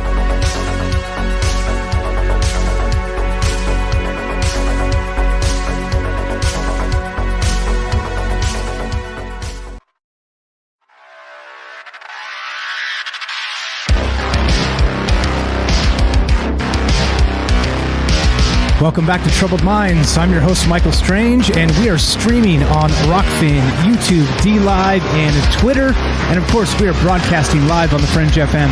If you want to be part of the show tonight, we're talking about invisibility technology. What does it mean? Do humans actually have access to this? And if so, what does it mean for military, for society, for the future? And how dare I say, what does it mean for the past? Including, of course, well, that means that is it possible that in the past, as Jennifer stated when she called in recently, maybe the vampires and all the rest of this stuff that the ancients were talking about, no reflections in mirrors, light refraction, and all this stuff may have been a thing in the past. Who knows?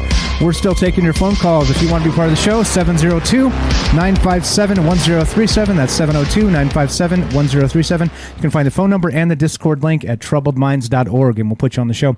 Easy as that. All right, so let's do this. This is some pretty good stuff here regarding this. The actual, now let's get to the Philadelphia experiment for just a sec. And this is why I think this is pretty fascinating, the idea of the invisibility cloak, right? The Harry Potter cloak or whatever it is. Let's see, phone line isn't working. That's cool. All right. That's okay. All good, Derek. Copy that. So, okay. Meaning that this, right? The invisible ship, all right, back with the Philadelphia experiment. The reason why it's compelling to me right now is because this was back in what, the 1940s. We're talking literally World War II era stuff. And they were discussing this cloaking technology, and not just like the stealth fighter, right? We have that's that hidden in plain sight stuff that Joe described, right? We have that the ability to camouflage, as Matt said earlier in the chat as well. There's a lot of that camouflage stuff in nature even the chameleons, how they have the spotted patterns on leopards and mountain lions and things like this, where they blend right into their backgrounds, right? That's the hidden in plain sight stuff where you literally just blend right in. But then there's also the second step of that, which is like the stealth fighters, like the F-22, where you can see it. It's not actually invisible, but it's invisible on radar. Okay, that's something different, right? It's a signature the size of a bird, a radar signature, something like that, right? So they can't tell like an entire pack of F-22s are flying in because they're so quiet and they're so difficult to detect on traditional radars. So that's not what I'm talking about, right? Those things are real. What I'm talking about is this, though. The invisible ship. Look at this. This is from a website called theclever.com, and it's talking about 15 shocking facts about the Philadelphia experiment. And this was where it all started. The whole reason they did the Philadelphia experiments to begin with, according to lore, again, I can't confirm or deny this. I'm not old enough to have been around to have witnessed this, but I'm not as old as a Night Stalker, by the way. Happy 5-0. Here we go. So this is straight from again, theclever.com, the invisible ship. Over the decades, the Philadelphia experiment has become part urban myth, part legend, and totally fascinating for conspiracy theorists the world over. The truth is, the U.S. Navy was working on a type of invisibility technology. They wanted to reduce and bend the magnetic fields of their ships to avoid triggering mines and torpedoes. And yes, the research was conducted at the Philadelphia Naval Shipyard. The USS Timmerman was the site of several experiments relating to this project in the 1940s. It was outfitted with a high-frequency generator that created discharges to disrupt the magnetic field. These experiments definitely happened, and this is one part of the story that's absolutely fact. And there you go. So, and even though we're talking conspiracy and all the rest of this stuff, it's there you go. It definitely, for sure, in the 1940s, they were trying to create these invisibility cloaking shields or whatever you want to call these things. I don't know what this is, but look what they're talking about. They're talking about bending magnetic fields. They're talking about, right, trying to be invisible to mines and torpedoes, things like this. And also, of course, to the naked eye, because, well, what good is it if you can still like take a telescope and see it, right? Then you can still launch rockets at it in the old school manual way, especially back in World War II. So that's the weirdness of this. And the thing that makes the conversation compelling to me is that even we have direct evidence of this, the governments and the powers that be trying to create this invisibility effect way back in the 1940s. And I mean, crying out loud, that's a lifetime ago, right? I mean, that's literally a lifetime ago. So imagine what they could accomplish in an entire lifetime since. It's pretty nuts that well, maybe I'm drinking the maybe juice tonight, and I'm gonna say maybe that there's actually very possibility, real possibility that we have maybe perfected some sort of cloaking device that can not only cloak vehicles, but I would suspect could also cloak individuals, human beings, right? And so if that's the case, well, I'd love to hear your thoughts on it. If you want to be part of the show, 702-957-1037. So all the way back to the Philadelphia experiment. Well, past that, of course, we have all the stuff in fiction, like we talked about Lord of the Rings, Frodo, Bilbo, the Gollum and the One Ring and that thing. And then like Jennifer described how he was sort of in between worlds, and Sauron when he wore the ring. Pretty good stuff if you guys are Lord of the Rings fans. That's one of those ones it's deep. That's some pretty deep like its own mythology. It's so deep. It's pretty amazing stuff. If you guys don't know Lord of the Rings, that's one of those ones. If you haven't dug into the books and you've just seen the movies, you're doing yourself a huge disservice there. But so I don't know, like regarding just this invisibility stuff, if it was one of those situations where we had them in the in today's world and people were able to cloak themselves, what kind of implications, right? So not only am I fascinated with the implications here, and like I said, maybe there's a invisible CIA guy in the window staring at me right now, in the bunker, wink, wink. And I don't know. Like, I don't know. Like, this is the type of stuff that, we talk about the surveillance state, we talk about spying, and we talk about all the rest of this. That would be the ultimate spy, right? You could just put on your invisibility Harry Potter thing and boom, you're just chilling out there in the Grand Central Station, just listening to everything that goes on, right? Bumping into people. How about that? Has anybody ever actually bumped into something that they thought maybe was invisible? Like you didn't see something there and you turned really quick and were like, felt like something brushed by you, but you never saw anything? Things like that happen. I think that's happened to me once or twice, and it makes me wonder if I'm like tripping and stone cold sober. By the way, it wasn't one of those nights. You know what I mean? But I'm I don't know. Like I think there's a lot here to this, considering if maybe we've perfected this, and again that going all the way back to 1942.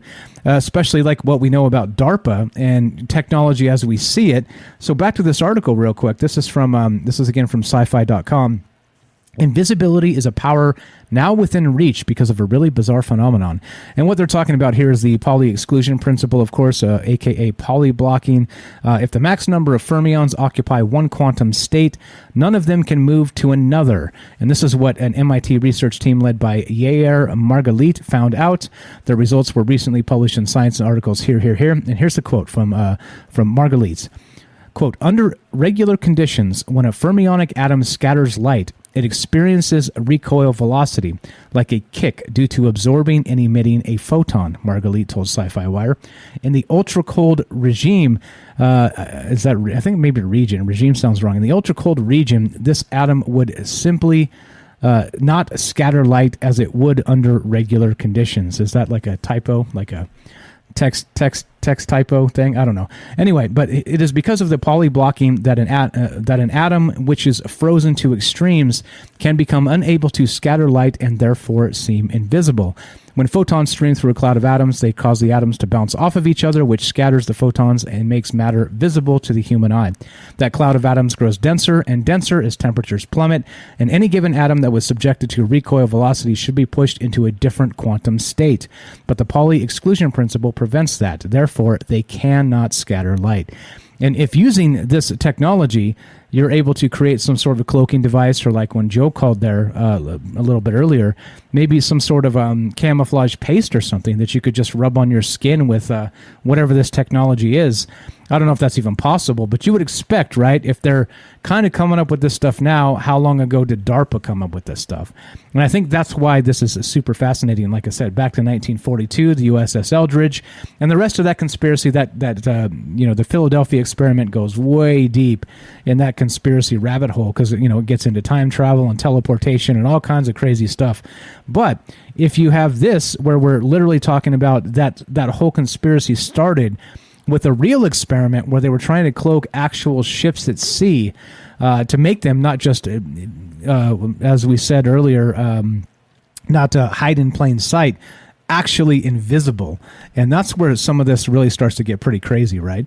And so I don't know. I have no idea if this is real or not. Like I said, I wish I knew the answers to a lot of these questions that we're always asking on this show, but I don't. And I think that's what makes it great in a number of ways, because life is supposed to be a little mysterious anyway, isn't it? I'm okay not knowing the answers, but it is fascinating to me to be able to kind of chase these things down and at least think about them in practical terms, and be able to look at, cite some of the scientific papers and articles and things that come out.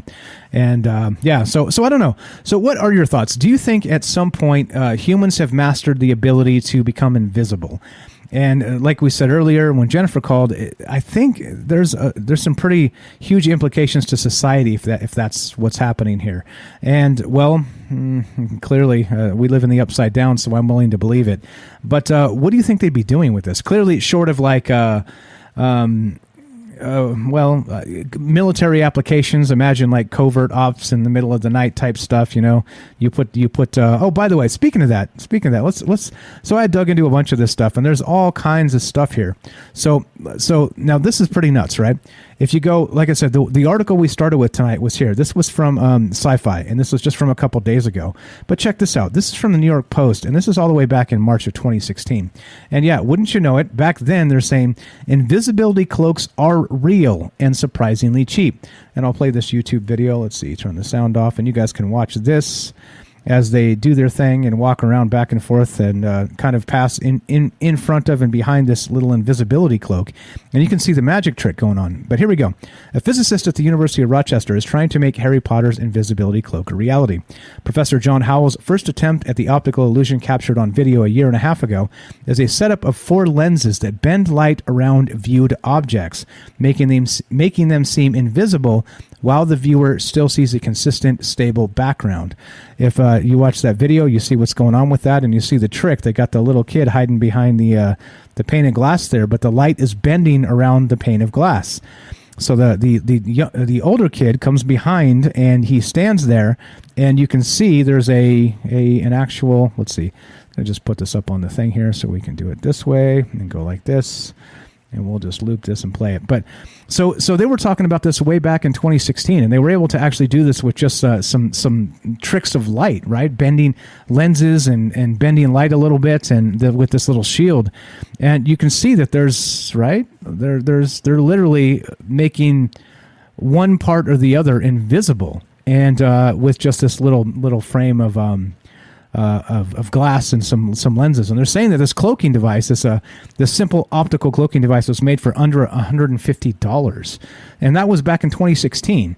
So point being here is that what in the world's going on? If this was the case, and we've had this technology for a while, what are they actually using in the military? Do you think there's actually something to this with, maybe they found a way to hide their tanks behind these, I don't know, panes of glass or plastic or whatever this happens to be? Pretty crazy stuff. I have no idea, but let's read a little bit more from this article. So Howell's second go at the project is bigger. A person, not just an object, can stand behind it and disappear. Reported by, and again, this goes back, like I said, we're going all the way back to 1940s with the Philadelphia experiment, but reported by Business Insider on Wednesday, but first tested in 2013. This version of the Rochester cloak, is what they're calling it, uses 4 mirrors arranged in nested V-shapes instead of lenses. If the video at the top of the story, you can see Howell's son Benjamin and Isaac help demonstrate that light bounces around the mirrors. Little Isaac's torso and legs seem to disappear, while the tiled wall behind him remains clearly visible through the middle of the device. The best part, the mirrored contraption costs just $150 to make, and all the materials needed can be found at a local hardware store. Howell has published the research in academic journals, sure, but he's given thought to the broader applications of such a tool. He said in 2014 that it could allow a surgeon to look through his hands to what he is actually operating on. A University of Rochester News Center article continued. The same principles could be applied to a truck to allow drivers to see through blind spots on their vehicles. So, well, again, this goes all the way back to 2016 when this article was written, and this YouTube video as well, where they actually demonstrate the thing and say that it's done for cheap, $150. So we're in this, right? We're talking about a little bit of trickery, right? We got some lenses, we got some mirrors, we got some things happening, and right, you can make things clearly invisible. But, right, even that's not what I'm talking about. What about some sort of technology? What about some sort of spell? What about some sort of suit, maybe, that you put on and it will turn you invisible? That's what's on my mind tonight. And, of course, well, the question remains, do you think we have this sort of technology? Okay, and I wish I had those answers. I just don't. I'm not the answers guy, as you know. I'm not the guy here trying to tell everybody what's really going on in the world. But I do think there are a lot of fascinating ways to attack these questions, and here we are. And that's why we do it in this format with all the amazing calls and all the amazing chat. And I see you guys out there. Thanks for hanging out with us tonight. And, well, I don't know. I'm going to guess. So if I got to make a guess here, right? Like let's do the 49%, 51% sort of thing. The maybe juice, right? If I'm drinking some maybe juice, and I got to guess that if they've been working on true invisibility since the 1940s for military applications, and we know DARPA is probably 30 to 40 years ahead of where we're at in the commercial sector with technology, I'm going to guess that yes. I'm going to guess that probably in some capacity we have actually been able to come up with cloaking devices somehow, some way. I don't know what that would entail. Of course, I'm not a scientist. You know me, just a jerk on the internet with a microphone. But I would think that given the value of this actual thing in military terms, it would probably be one of the highest priorities, right? Short of like all the woo stuff that we always talk about, including like Project Stargate and remote viewing and some of the stuff the CIA was into in the old days, that they may still be into, by the way. But I don't know. I think if I have to do the 51-49 thing, I think I'm going to say yeah. I think I'm going to drink some maybe juice, and I'm going to say, my opinion, I would guess, just according to a lot of these articles that go back, again, 2016, 2013, all the way back to the 1940s when they were experimenting on making ships disappear, I'm going to say yeah. Again, like just taking a hip shot guess here based on some of the research I did tonight, kind of in a cursory manner just for the show. I didn't go super deep into this to get into the quantum realm and the photons and this thing and that thing. I didn't do all that. But I think if we're talking in terms of that right now, with some of these scientific experiments and papers that are happening, it stands to reason that, well, at some point they've probably jumped all over this. So, yeah, I don't know. What are your thoughts? Still got time if you guys want to jump in here and get on the phone, 702-957-1037. As you know, it doesn't matter what I think because I am not the arbiter of truth. I'm just one guy. And telling you kind of, I think probably maybe. And we'll go 51% yes. I think this is probably a thing. Let me pull this up and we'll do this real quick. So they got some, these actual things, these invisibility things that they say have been debunked. Snopes has debunked them, and Snopes has debunked it, and all the rest of this. But I'll get to this in just a sec. There's a suit called a nanophotonic refraction stealth operator suit. We'll get to that in just a sec. So, okay, looking to hear your thoughts on this. Do you think this invisibility technology is real? Are people using it now? And if so, what are the implications? If you want to be part of the show, 702-957-1037. Let's go to Robert in Pennsylvania. The Robert, welcome to the show, my friend. How are you tonight? Oh, I'm fine. On that article, that first one I asked you to link to, what I was curious about, this particular paragraph, it said, under regular conditions, when a fermionic atom scatters light, it experiences recoil velocity like a kick due to absorbing and emitting a photon. In the ultra-cold regime, this atom would simply not scatter light as it would under regular conditions. And the reason I bring that up is, everybody's familiar with walking into a room and suddenly feeling a sense of real chill, real cold. Oh, this is rather common. This is rather common when it comes to ghosts. And I'm wondering, is that why we can't see ghosts? Is because they're ultra cold atoms, that make them invisible? I like where you're going. So they have said in many instances that people that experience that paranormal phenomenon have actually felt a chill.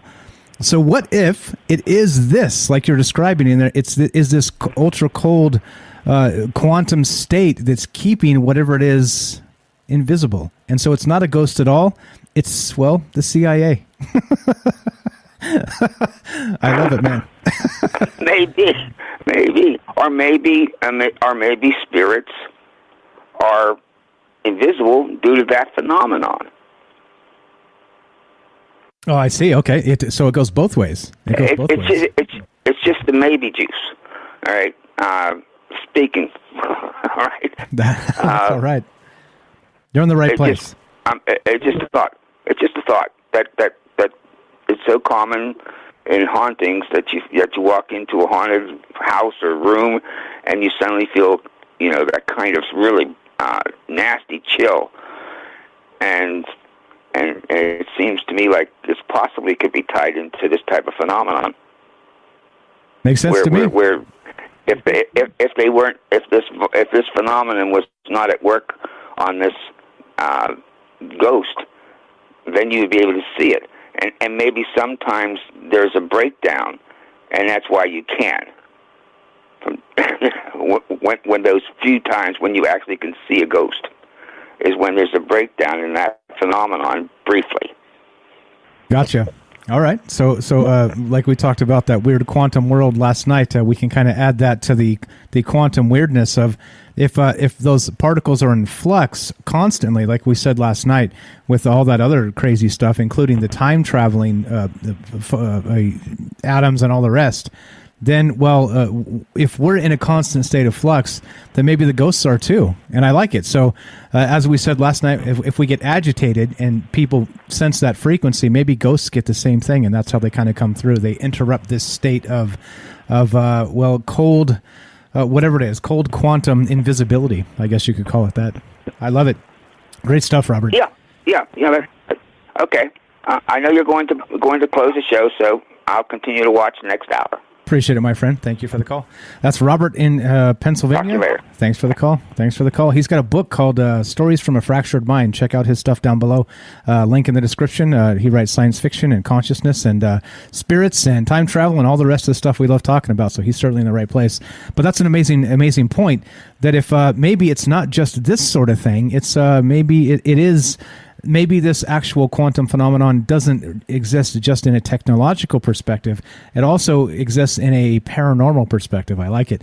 The cold chill you get when you come into a room and sense a spirit or something. I wonder if it's this effect. All right, so before we go real fast, I want to point this out too. There's this thing. This is called harrysarmysurplus.net, and check this out. You'll never believe this.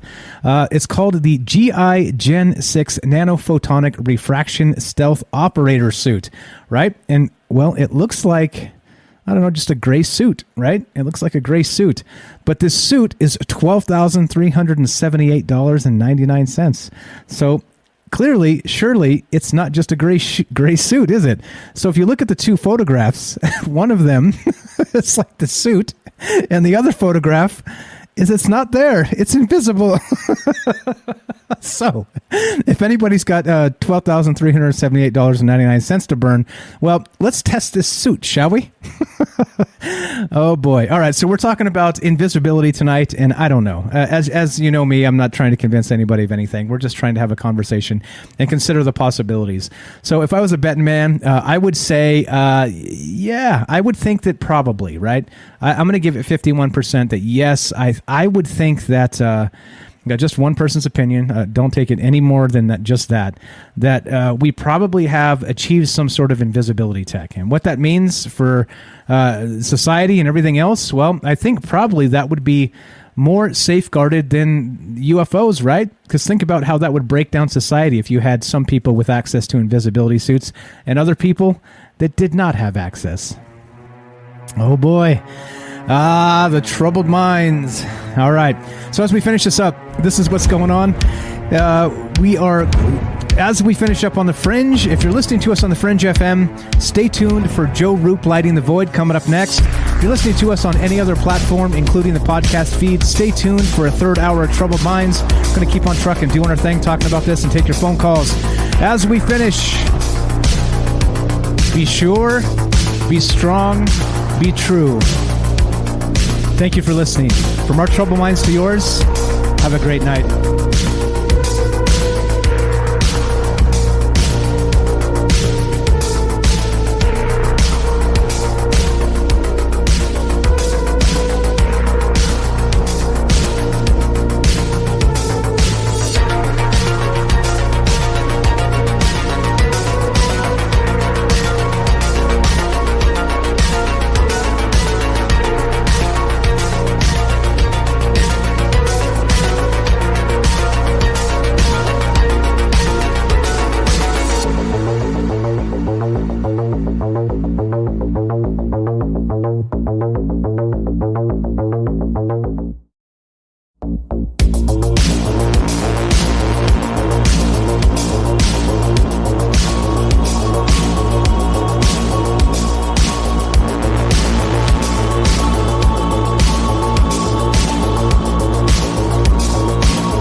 All right, we are off of the fringe, which means we got a third hour of Troubled Minds coming up, and which means we're still taking your phone calls. We're talking about this invisibility technology. Do you think this is real? Do you think that since the 1940s and the USS Eldridge and the Philadelphia experiment, there's actually been, well, some sort of breakthrough where a technological advantage has been gained through invisibility itself, whether that's for ships, planes, cars, dogs, cats, you and me, or all of the above?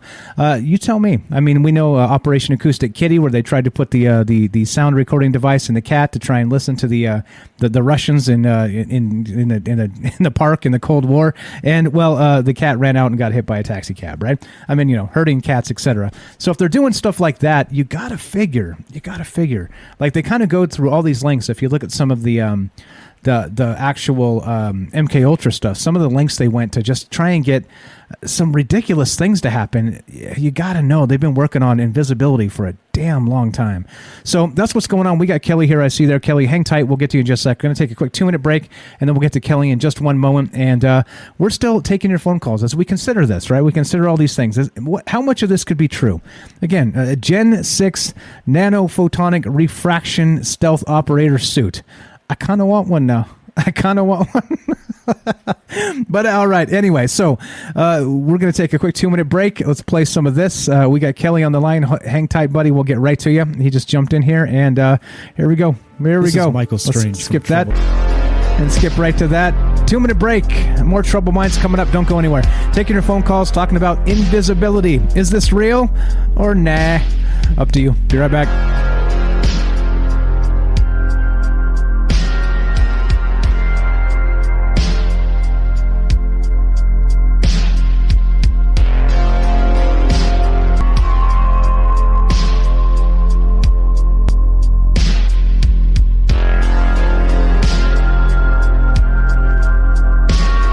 All right, welcome back to Troubled Minds. I'm your host, Michael Strange, and tonight we're talking about invisibility technology.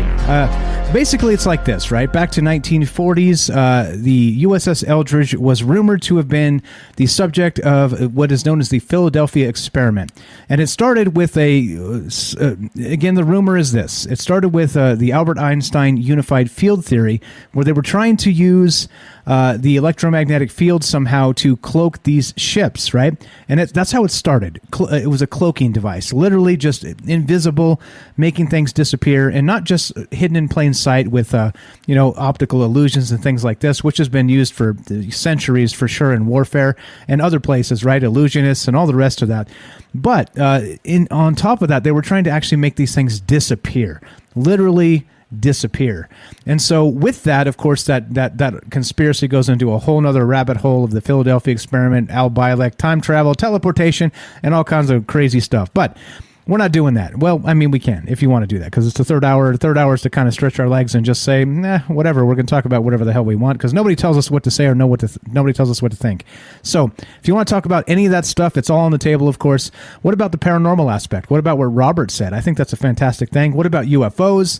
What about all the rest of that? How does this all play in? Maybe it is. Maybe it's all related somehow, and that's what's coming up next. So love to hear your thoughts. If you want to be part of the show tonight, 702-957-1037. That's 702-957-1037. Phone numbers on troubledminds.org. Click the Discord link, and we'll put you on the show just like this. Kelly's on Discord, our good friend Kelly from Colorado. What's up? How you doing, my man? How you doing? Hey, good evening. How you doing? Doing okay. I killed that so you shouldn't hear the echo anymore. Doing well, man. I think this is weird, right?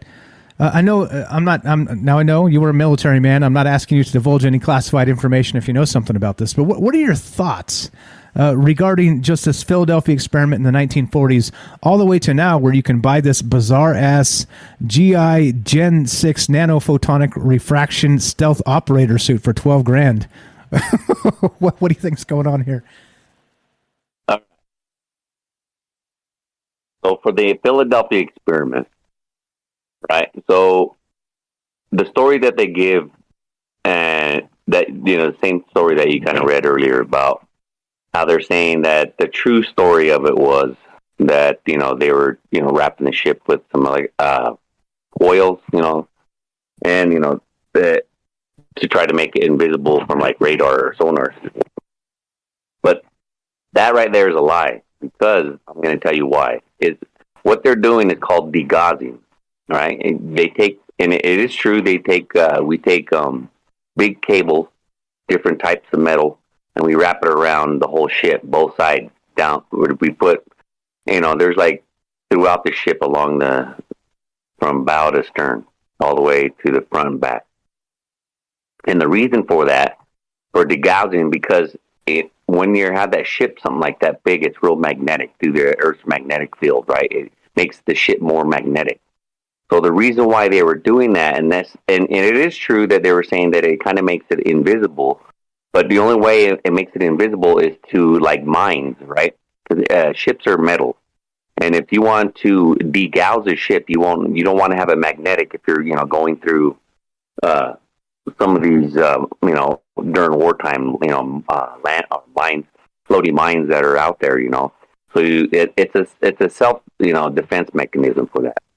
So, but what the Eldridge was doing, they were trying to literally make that thing disappear, like offer, not so it's not being picked up by radar. But it was, I think, that's what their story they're giving, right? But if you're messing around with something like that, okay, and the way, I can't remember what's the name again. He was on the Eldridge. Right now. The way he's explaining it, because he was an electrician, right? So I've been down in there. I had to get, I got different warfares, right? Planes and stuff. They have to learn about the air, the ships that you're on.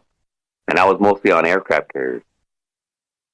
But, yeah, you can't, some of that stuff that they were doing, they know exactly what they were doing, because they wanted to have that thing disappear. But when they came back, see, the sailors at the time, they were walking around. If they would probably stayed still, they wouldn't have, I don't think they would have any issues. But they were still walking around the ship, and when it dematerialized, that's where you hear the story, they were sticking out the sides of it. But the degaussing story, I don't buy. So, for me, I kind of listen to, I listen to all the videos that he has.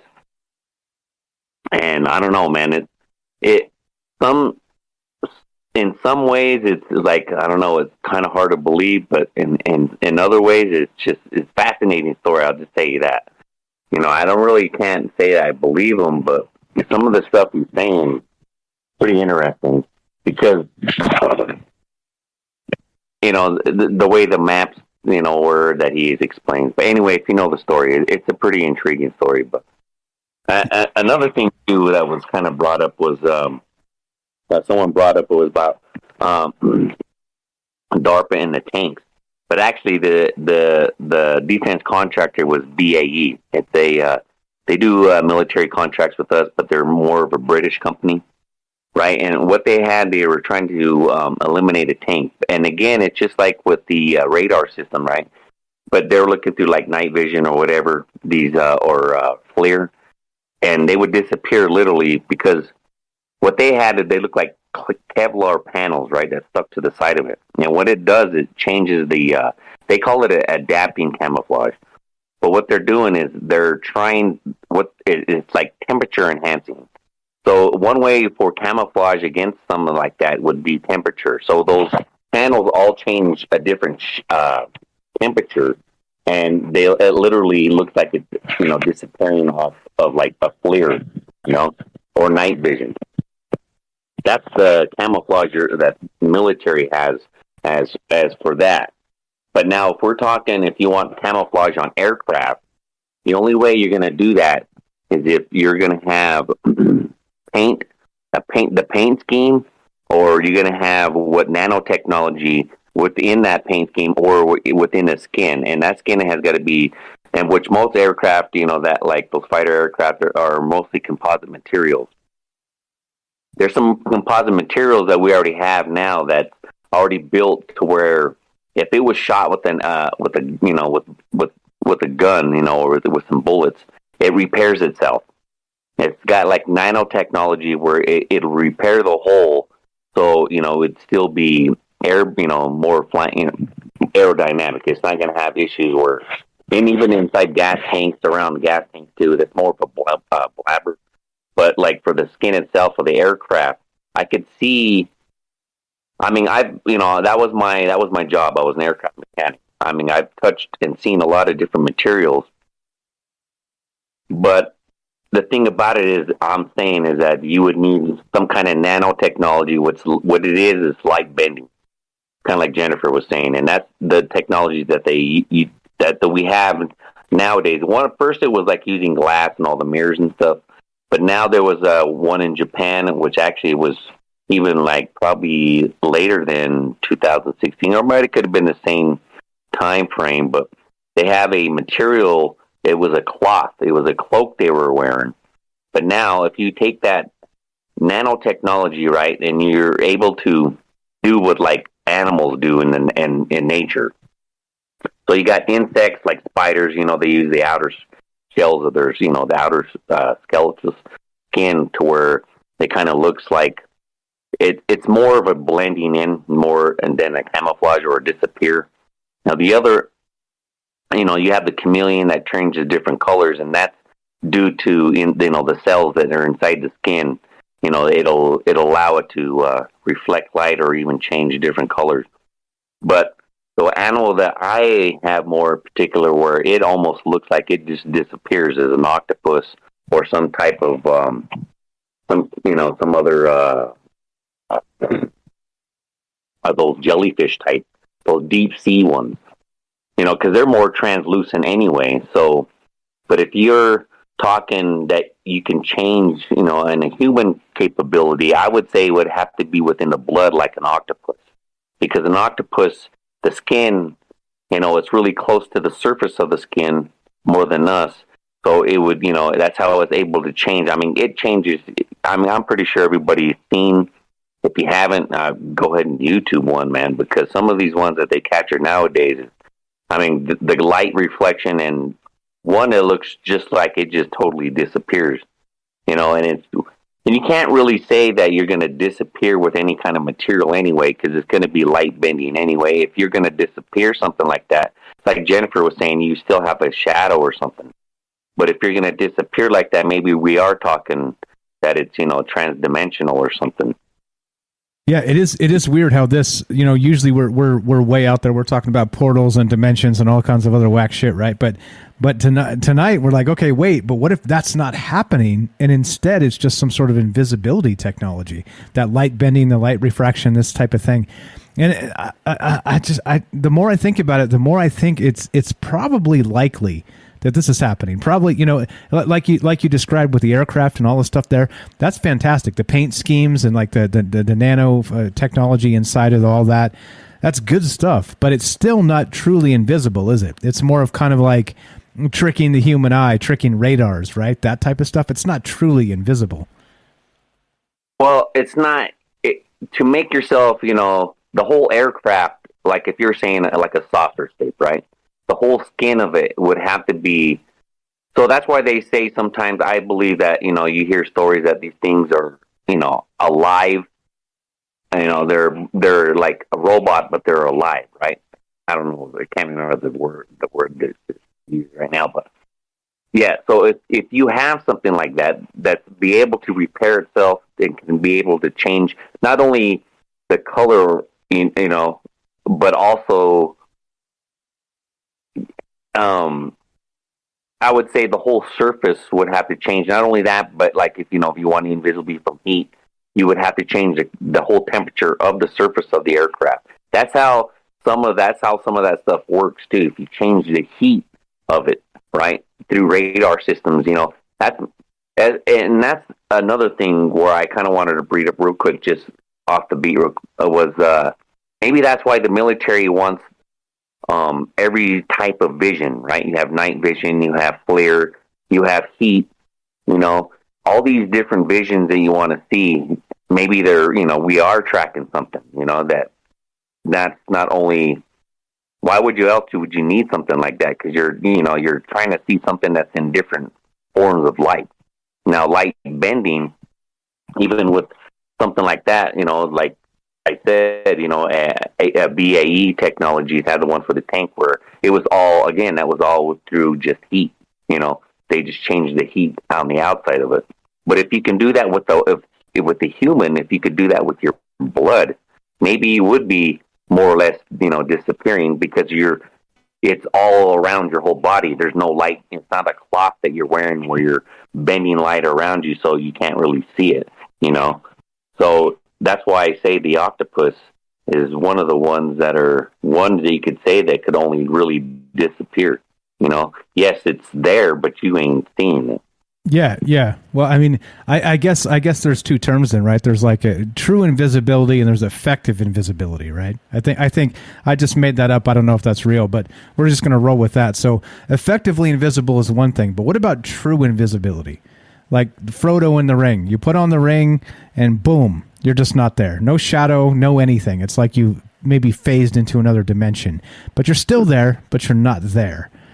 And that's kind of what we're talking about. So what do you think in those terms? Do you think that the Department of Energy has said that they're kind of like trying to reach into other dimensions as it is? Do you think maybe they've created the One Ring? Maybe through this, I don't know, nanophotonic refraction stealth suit, but better. Magic. I don't know, man. I don't know. I love your expertise on the matter, by the way, because a lot of that stuff you're saying, I kind of get the basics, but I didn't realize sort of what goes into all that. But so thank you for all that amazing stuff. Yeah, no problem. Also, one thing too, that suit, I kind of blew my mind that you had that up there, because that's almost like something that would be like a first version of what the Navy SEALs would use. And the reason why I say that is because I got some preview of some stuff. I'm not going to say, but plus I had my uncle. He was a Navy SEAL, but he was a Navy SEAL like when they were coming out of Nam and stuff. But they were frogmen, and then they combined it with the SEALs. But he was telling me some of the technology that they were using, and that was back then, 70s. And man, the SEALs have all top of the line. If you believe that it can happen, they've got a hold of it. Now, if they have those cloak suits like that, I'm pretty sure that's what they've had that, and the technology. If you at night running through there, you can change the heat and the outer surface of that thing with nanotechnology, light bending technology. You would actually really disappear more or less, because if you ever seen videos and stuff where they think that they captured who knows what it's just like a figure, or some people think it's a ghost. That could be something that because that thing, some of that stuff looks like straight up somebody's wearing a suit, not a ghostly figure. This thing looked like something just walked by. I've seen a few videos like that, and that's what I was thinking. I was like, man, that has to be somebody accidentally caught a Navy SEAL or a special ops from another country. Yeah, well, and so exactly. I'm a little shocked it's available, right? So if it really works, right, this Generation 6 nanophotonic refraction stealth operator suit is what we're talking about here. It's even in stock. This is from Harry's Army Surplus. It's $12,000, $12,378 and 99 cents. What's up, 40s? Don't forget the 99 cents. But I mean, so how invisible does this make you then? Do you think? Is it kind of like that Predator sort of thing where you just kind of blend into what's behind you? Yeah, I would say it was more like that. It's that, of course it's going to be, again, light, what they say, light. So everything's behind you is going to show that's in front of you. But you probably wouldn't see them if they're standing still. Like, you wouldn't even, just glancing around. If they're standing still, you ain't seeing them. I'm telling you that right now. But if you're, you might catch something that looks like, I don't know, man. There's times that I've seen some shit that are like, what the fuck was that? And it looked like something ran fucking by, So I don't know if they're, testing this shit out throughout, maybe in, I don't know, could even say that, some SWAT teams might have some shit like that. But I don't know, man. To have, because again, like you said, the technology is not, that hard to actually, to replicate. You just got to have, like those guys were just using mirrors and, different shades, different planes of glass, which that's what they were using in the first place. But, some of the stuff now you can, I'm pretty sure you can get, you can bulletproof glass, bulletproof clothing nowadays. So, that technology, especially with the stuff they got now, I wouldn't doubt it, man. I'm pretty sure. Matter of fact, I'm going to say I know they got it. All right, that's all I'm going to say. But it's out there. But for me now, if you want to have an aircraft, right? Especially sometimes, that's where I kind of think that they do have that technology that that it's either on the skin or the paint, like I was saying. And the reason for that too, because you hear all these people talking about booms, the high altitude booms. They never see nothing. Now, if you was like turbojet and you could hear it, the sonic boom of a hitting, the breaking the sound barrier, that's you're gonna still see the aircraft. I've been around. They do all kinds of shows and all that shit for it too. But you're gonna see this aircraft. But if you're literally hearing it and then boom, you hear a sound and there's nothing there, that's got to be something testing. Obviously the military is constantly doing that. But, over these populated areas, they got, maybe they like the Aurora, that the one that was supposed to be after the SR-71 Blackhawk. And, and nowadays they call it the triangle one that's the TR-3B. Maybe that's the newer technology after that, but you would think that they would have that technology already implemented in these aircraft. You would, if you're talking, stealth and technology like that, which the military is all about. Yeah, 100%. And that's again the funny comment. Let me make sure I credit this appropriately. Funny comment here. There's a couple funny comments on Rockfin. We got the peanut gallery over here, our local comedians. Charlie says this on Rockfin: if they've been working on it since the 40s, there's probably invisible motherfuckers everywhere. And that's not only funny, it's probably, let's say, accurate, right? Robert also wants to know, if I got a penile implant, would that be considered nanotechnology? There's your jokes. There's your jokes from Rockflame, Kelly. Anyway. They probably would that too, man. Yeah. Go ahead. So if this is happening, right? I guess at what point is it? So is it magic anymore? Like again, back to that quote by Arthur C. Clarke, right? Magic is just science we don't understand yet. So do you think we've got to the point where we have actual invisibility, like the One Ring, you put it on your finger and whoop, you're gone? Is it there yet? About that one, because for me that would sound like you're going into a different dimension. You know what I mean? Yes, you're kind of like how they would say, I don't know, it always, every time I hear that, it always reminds me of that radio station where the guy called in at, what was it? And he was saying that that what we considered as aliens is not aliens. It was they're creatures like from a third dimension or a different dimension, he was saying. God, it was a famous, man, I can't believe I can't remember his name. It was on AM but back then. But, yeah, he was saying that there was a precursor to the moon landing, and that they're dimensional beings, and they're not really, from here. But again, if they can only phase in for a little bit or what. So if that's that type of technology where you're literally disappearing, you're not in this sense of the world, you're in a different dimension, I would say, because you're not, you like, again, your shadow's gone, you're gone, your whole material body is gone, the flesh is gone. Which is pretty wild. Well, true invisibility, which of course wouldn't even be true invisibility. It means it's sort of like a shift into right? That other dimension. So it's not even visibility. It's just kind of shifting out of phase, like we talked about quite a bit recently with that the quantum world, and how the quantum world is basically shifting out of phase constantly, not just because of that uncertainty principle with the shit bouncing around like nuts and we can't pin it down.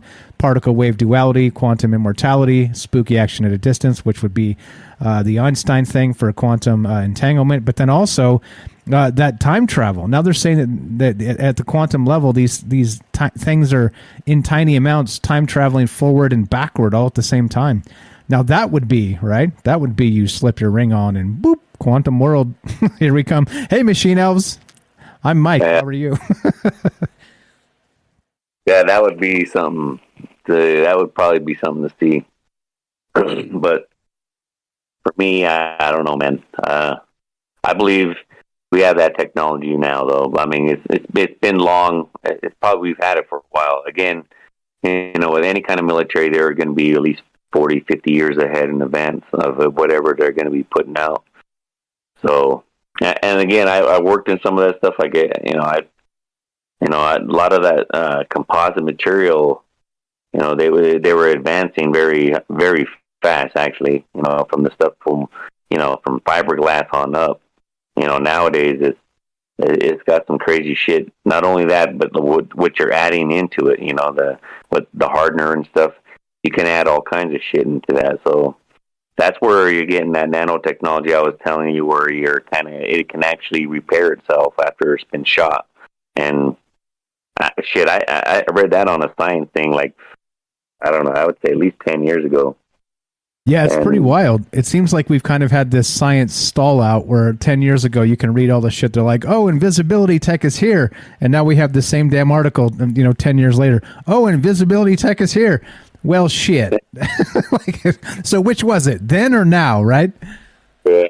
No, they just perfected it now. Back then, that's why I'm always following like a lot of science, because they give you like a lot of the shit they're doing, but it's only going to be little clips, and it's just like more to follow. You got to just follow along, and they might have another little clip again, maybe 2-3 years down the line, telling you how advanced. That's kind of like how that company with the robots, when they first started it, these things couldn't even stand up. They're still, trying to walk it. Now these things can do backflips and fucking parkour up rocks and shit. So, again, that's why I do a lot of science, a lot of anything with robotics and, nanotechnology, some of that shit, because, they can even, they're doing a lot of shit with that nanotechnology. People need to keep an eye on that, man. Yeah, 100%. You going to stick around for a little bit? We got Daryl on the line here that we can pop in. Completely up to you as always, my man. Sure, man. I'll stick around there. I'll go ahead and go mute it. Okay, don't go anywhere. We were here with Kelly in Colorado. Good friend, old friend of the show. Dude has been around since the old days when Frank was the co-host. We're talking years. Kelly's family, man. It's been that long. Thank you again for being part of this, bro. You kind of kickstarted this and made me realize that, hey, this isn't just a bunch of bullshit. These are worthy conversations. So thank you so much for that. Let's go to Daryl. Daryl in New York. What's up, Daryl? Are you there? Test 1 2. I saw you in the caller queue, and I'm not sure if you're ready here, but I just wanted to not ignore you forever. What's going on? Hello. Test 1 2. Daryl, are you there? Daryl, are you there? Not coming through. It's lighting up like you're talking, but it's not actually coming through. Maybe need to reset the... sometimes Discord does that when it hasn't updated. It used to screw with me all the time because Discord would update like 3 times a week. There we go. I hear something. Are you there? Daryl, are you there? Is this Discord? Yes, you're on the show. What's up, Daryl? Cool. Great subject. And I was just thinking, of course, like, how are they going to screw this up? It's going to be weaponized.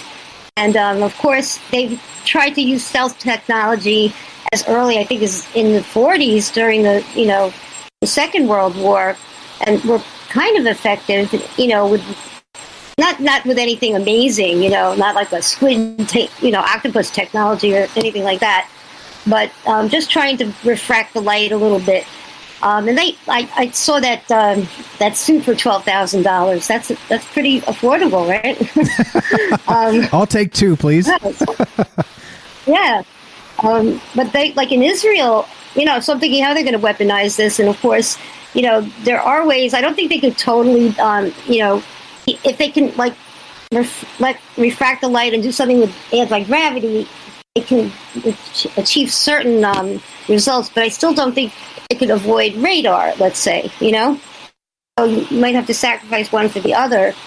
But where was I going with this? But then I looked at the weapons of the future, and it doesn't really matter if you're invisible, because these weapons are so advanced, it doesn't even matter if you're invisible.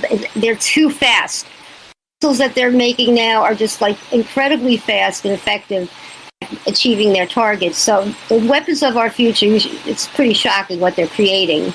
I don't know, what our future is going to be, but they're going to have some serious weapons that are going to be faster and better than anything we've ever had. Whether we use nukes in them or not, it's multiplied by 10. So, in any case, I don't think it would matter if we were invisible. But in Israel, they were developing these amazing camouflage clothing. I sent the video on the general tab in Troubled Minds on Discord. The Israelis are developing some pretty cool stuff. They have a video. You can't tell that there's anybody in the video, and then suddenly they move. Just a perfect landscape is full of soldiers. You just couldn't see them. But my thought was, if you could be invisible, would you have to be naked? You know what I'm saying? Yeah. If you could really be invisible. So that's actually one of those TV tropes, right? So it's okay, so Frodo could put on the ring, or Bilbo, right, in Lord of the Rings, and their clothes went with him, right? But in some of those, like the comics or the TV tropes and things like this, whatever it was they did for invisibility, it would make their body invisible, but not their clothes. So they had to get naked to actually be invisible, right? I like where your mind's at, Daryl. I like where your mind's at. Yeah, that's what I thought. It was you'd have to just get naked, You're not exactly invisible. Nobody can see you, but you still could get hit by a car. But if you put some clothing on, then that blows everything, Like the Invisible Man, He had to be naked, I think. Exactly. The Emperor has no clothes. 100%. 100%. Yeah. Well, and I think, so then we have this other suit, like you said, the $12,000 suit here. This, again, I have to read this again because it's hilarious. GI Gen 6 Nanophotonic Refraction Stealth Operator Suit. So that's what you do. You put that suit over your clothes and bam, there you go. Invisible. I kind of have a new Christmas wish. I'm like, cancel everything. I want this. Can I really be invisible? Let's do a GoFundMe on it. GoFundMe. Let's see if they have a 30-day return policy. If they've got a 30-day return policy, I'll buy this MFR and check it out and then send it back. These things will go down in price eventually. Certainly, the first year they're out, it's going to be expensive, of course, but maybe soon we'll be able to get it on Amazon, Yeah, they're going to deliver it to your doorstep. It's going to be it's so good you won't even be able to notice. They have to put it in a box for you to know they dropped it off, because once you open the box, right. They gypped me. They sent me nothing. Oh wait. Exactly. Stealth drone that'll deliver your stealth suit, right? Right, exactly. Yeah, I don't know. So what about, so clearly the light refraction stuff and the military aspects and all that stuff, even back to the 40s, we're talking about the Philadelphia experiment, the USS Eldridge and bending light and all that stuff, right? That's fine. Even the electromagnetic fields. But if you take it to the next level, right? Well, what about true invisibility? Do you think humans have maybe achieved that, or do you think that's even possible for us? Well, if you could teleport somebody, I guess you could become invisible, That's my thought. Or, if you could walk through a wall, let's say, if you could, restructure your molecular, what do they call that when you reunite molecularly with your atoms or something? You connect with your self. I think the technical term is it's a party. Yeah. I think that's the technical term. something like that. Anyway, if you can teleport somebody, if you could walk through a wall, I guess you could be invisible, like temporarily invisible. If you can rearrange your atoms, and not, die, and not become like, the Philadelphia experiment, maybe. Yeah, no, exactly, and I think that's the weirdness, right? Because then again, there's like effective invisibility, there's true invisibility, and that's where, again, like I said, it seems silly. It's like, this is comic book shit. Shut up, Mike. I don't know. I don't think so. We got this suit for $12,000.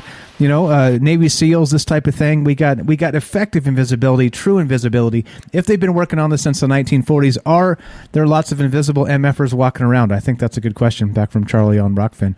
And yeah, I think I'm gonna say maybe. If you could slip into a different dimension and probably become effectively invisible or functionally invisible, perhaps, if you only exist in one timeline. You could skip timelines, if you transfer to a different dimension, if you could get teleported. I guess these are the possibilities of becoming invisible, but you're really disappearing.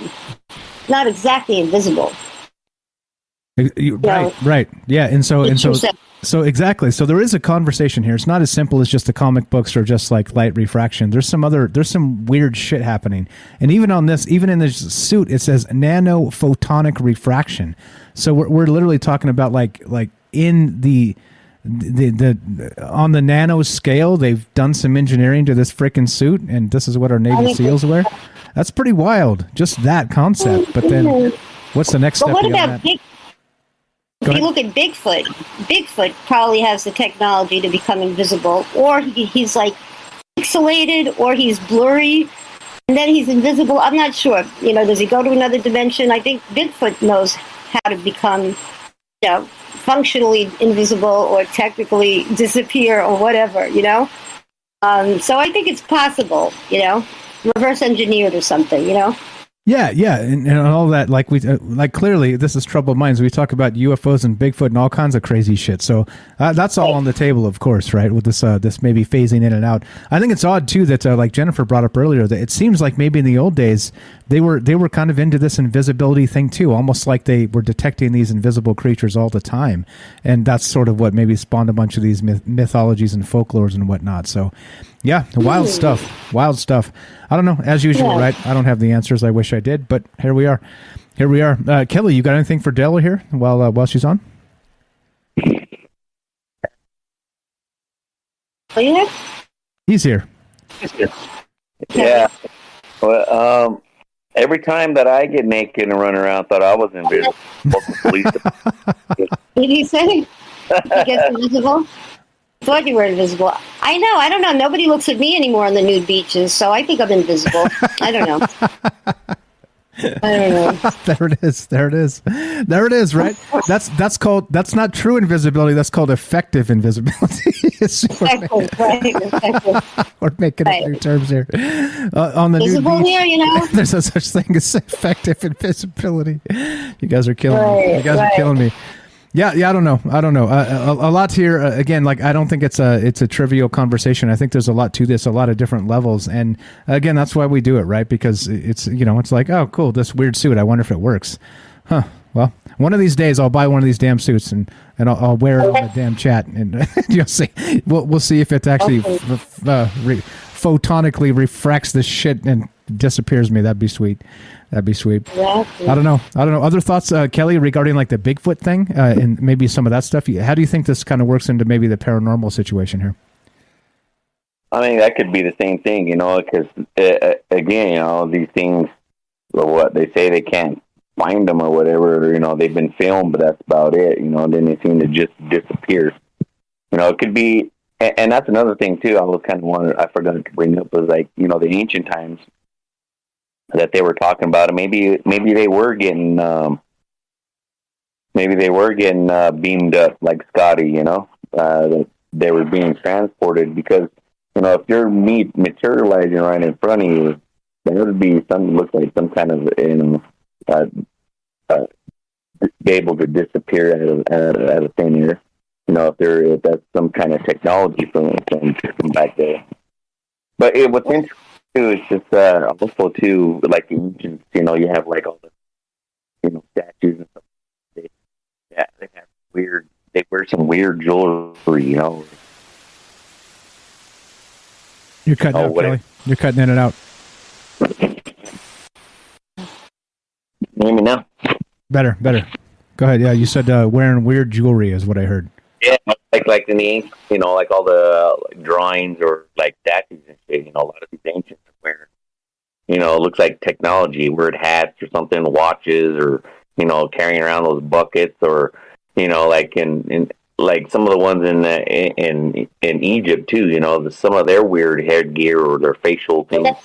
Who knows what they're it could be some kind of technology like that, where they can be able to just be transported, and maybe it's just old technology they didn't know what existed. Yeah, again. Remember Maxwell Smart? Remember that show Maxwell Smart? Didn't he have like a watch he would put on and he'd become invisible? Or a shoe, something like that? Remember the spy, the secret agent, Maxwell Smart in 99? Yeah, I remember him. Remember that? Didn't he wear a wristwatch that made him invisible? Remember that? I think it was. Watch. Yeah, I think so. I have no idea. Well, if you can find one, if you guys can find one of those, let me know. I'll save up. I'd love to be invisible. Sneak up to the hot dog counter and be like, "I'll take 2, please," and they're like, "Ah!" Yeah. There you go. Yeah, every time you can make a hot dog joke, you got to make one. All right. So no. What are your other thoughts on this, guys? As we wind this down, we got another 15 minutes or so. You guys are welcome to hang out or bounce as you see fit. Completely up to you. It's your time, not mine. And well, what's up? What's up? You know what, Mike? There was actually, now that we're talking about that, there was actually, I can't remember that doctor's name, but his story was he was walking his dog. He lived in Washington, right? And he used to walk his dog in forest and ran into gray alien. And, the alien killed his dog, and then he hit it upside his head, and he took it home, and, he was examining it. I can't remember the name of the doctor's name. But also, there was a time when he went to Jaime Maussan down in Mexico, right? Where he said he needed protection too, because he wanted to show to the world some evidence, of some technology. And there was this thing that he called it it was like a bracelet he put on his arm, right? I don't know if you guys seen this, but and a lot of his videos were taken off of YouTube, and the only way you could get it is you buy his videos. But he had a live show on Mexico where he put this bracelet on, and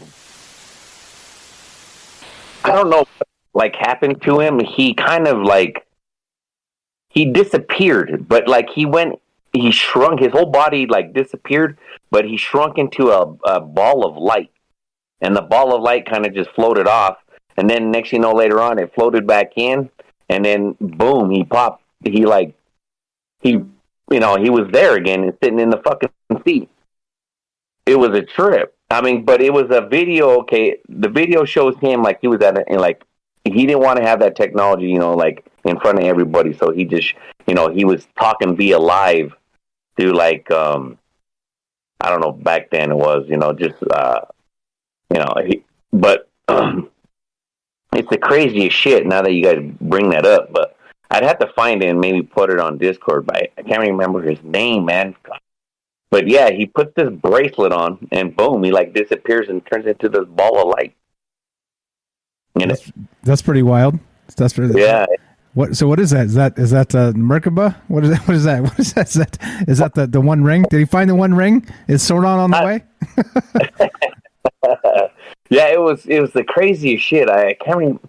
Do you know what I'm talking about though? That story that he was in Washington. He lived in the state of Washington, and he was walking his dog, right? And then he's got this whole video he's got where he filmed this. It's like a black triangle ship, like a one person, right? And he walks all the way around it. They try to debunk him, but there's no, that shit is real, man. Anyway, really hard, but then he said he hit this alien upside the head because he killed his dog. His dog like instantly turned into ashes when that alien like ripped it in half. But anyway, he he takes it home and he's examining where he's peeling back the skin on the head. God, I can't remember his goddamn. But yeah, later on when he goes to Mexico, right, he's got a video on it where he wears this bracelet. He calls it anyway, it's it's not just a bracelet. It kind of like goes up half his forearm, and there's these two pins that stick into his skin. And it kind of like, that's where he says, once that happens, he knows that it's like he can like communicate with the other species that owned it before. It's like, he says it's weird. It's like he jumps into another realm. Fucking weird. You guys, I'd have to find it and I'll post it, man. It's crazy. That's the alien in the freezer guy, right? Yeah. Yeah. Where he put it in there, and then the thing survived, because I don't know what the fuck, man. It was weird. It's a weird story, though. Yeah, it's a pretty wild story. That we actually did a whole show on that one. It's called, I think it's called Alien in the Freezer. If you guys just search either on YouTube or it's probably on the podcast feed, because I'm trimming out all those super old ones from YouTube. Because the old days, we weren't as polished as we are today, so a lot of that has gone off of YouTube. I did it, so no censorship. I did it myself, but it is on the podcast feed. Do check it out. Frank was on the show then. It's like the alien in the freezer. GameVet02 in the chat says his videos were fake and debunked. And I think some of the actual the alien looked kind of paper mache. It looked kind of sketchy. But he did have a wild story about all the rest of that. So who knows? Who knows? Right? Again, depends on who you ask. So that's all good. It's all good. But okay. So now look, like I'm going back to I'm just flipping through some of the articles I pulled up tonight. Back in 2015, it says this is a headline from Gizmodo. Meanwhile, in the future, you can now buy an invisibility cloak, right? It's like, all right, it's 2015, right? And literally, you can find stuff from years and years and years ago. Here's another one, hyperstealth.com. They call this thing quantum stealth, and there's like these sheets. It's called Invisibility Invented. And you could just put up this sheet, like a sheet of plastic, and yeah, what's it do? It basically refracts the light so you can't see what's behind it, but you see what's behind it. It's crazy, man. That like this stuff is out there, and not only is it out there, it's like freely available to get.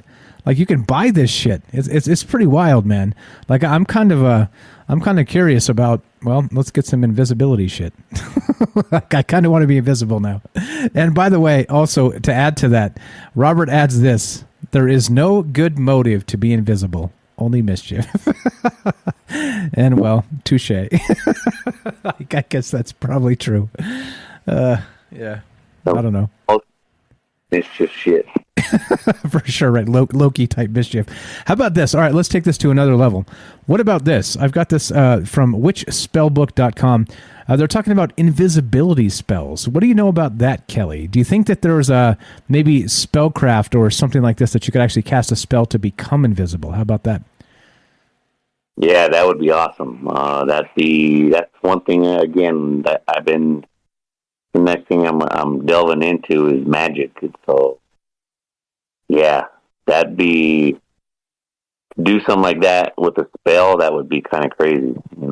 How would that work? Would it be that they can't see you, or you know what I mean? As it's like a change in their mind where they can't see you, or is it that you literally disappear, kind of like a genie?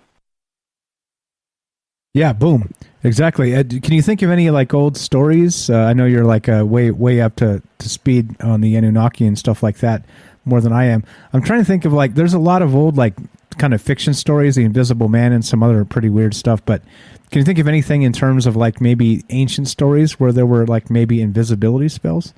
I was trying to rack my brain, and I couldn't quite come up with anything other than just more like sci-fi, modern type pop fiction, Lord of the Rings and shit like that.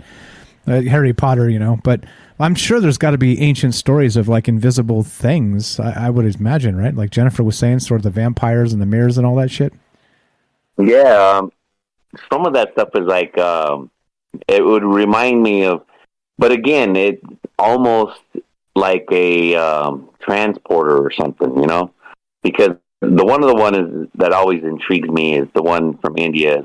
Their god, one of their pantheon gods, is Shiva. Now, there's this thing called a lingam, right? That they built everywhere. They're like in rivers. It seems to me that like they always have to cover it. They pour milk over it in some places, or just water.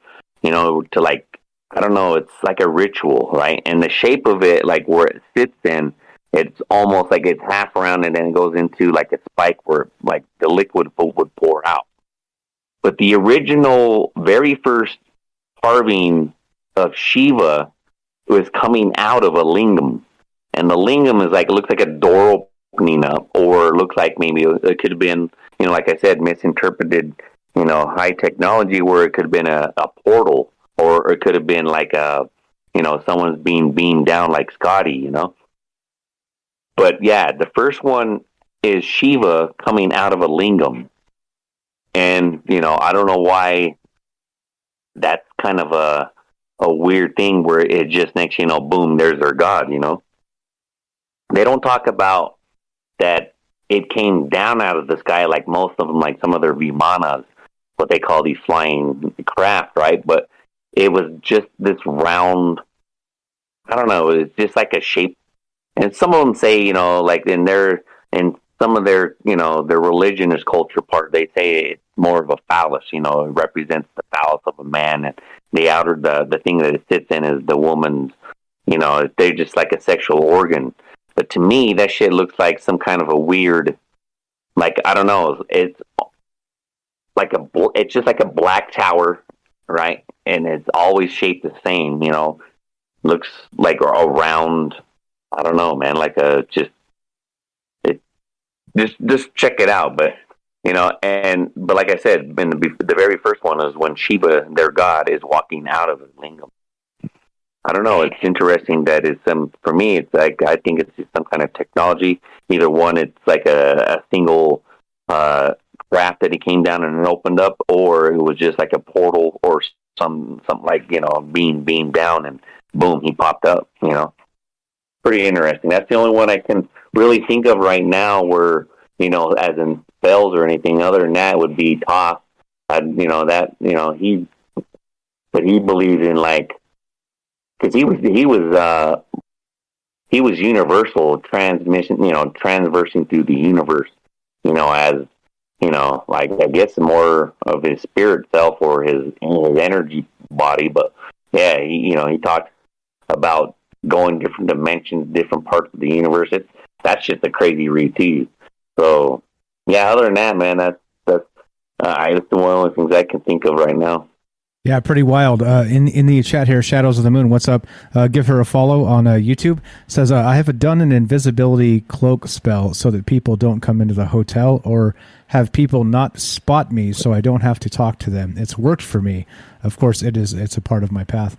That would be pretty wild, right? Imagine when you just don't want to be left alone. You're able to do it, and boom, people just walk right by you. I wonder, right? I wonder. Do you have a I don't know. Like I don't. All that stuff is beyond me, right? Like, I'm not saying it doesn't work. I'm saying that I don't know how to do it, and so it seems definitely that there's a lot of esoteric knowledge that seems to be still in play. But we just, again, the race of the civilization with amnesia is what we are, right? And so who knows? Who knows? Definitely good stuff. I appreciate that. Well, I don't know. What, basically, as always, right, there's no answers here. There are only more questions. As you bring up one conversation and the next and the next and the next, it can go from UFOs to extraterrestrials to Bigfoot to invisibility to military applications to interdimensional quantum tunneling. I mean, holy smokes, man. There's so much shit here that I don't feel like I'm getting anywhere, but I do feel like I'm learning a shit ton of stuff. And that's pretty amazing anyway. So Kelly, when are we doing this invisibility suit thing? You're going to get one of these? Come to Vegas, yeah. Invisibility suit, and cause some mischief, steal some people's beers and shit? You know it, man. I'm going to go into the money room. Hell yeah. I mean, why not, right? Imagine you just walk up and just pluck drinks off people's tables to walk away with them. They never see it coming. Oh, boy. Yeah, I don't know. We're laughing here, having a good time. But as always, right, I don't have any answers. There are no answers here. There are only more questions. And I think that's the beauty of this. It's sort of, well, you decide. I don't know. I don't have that access to the Akashic record, et cetera, so on. So definitely good shit.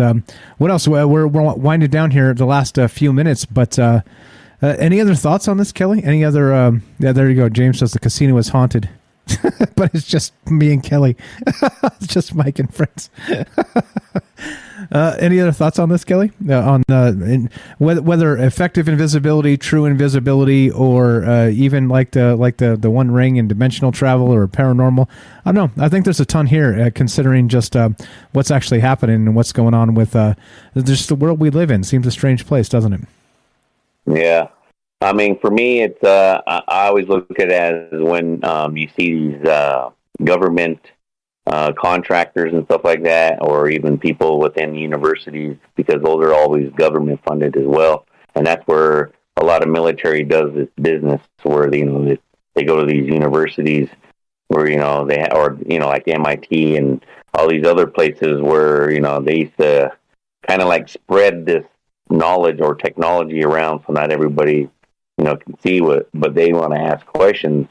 And sometimes, man, like I said, they're telling you, but you got to pay attention. Most people don't. They're more into and it's because they're just into different stuff.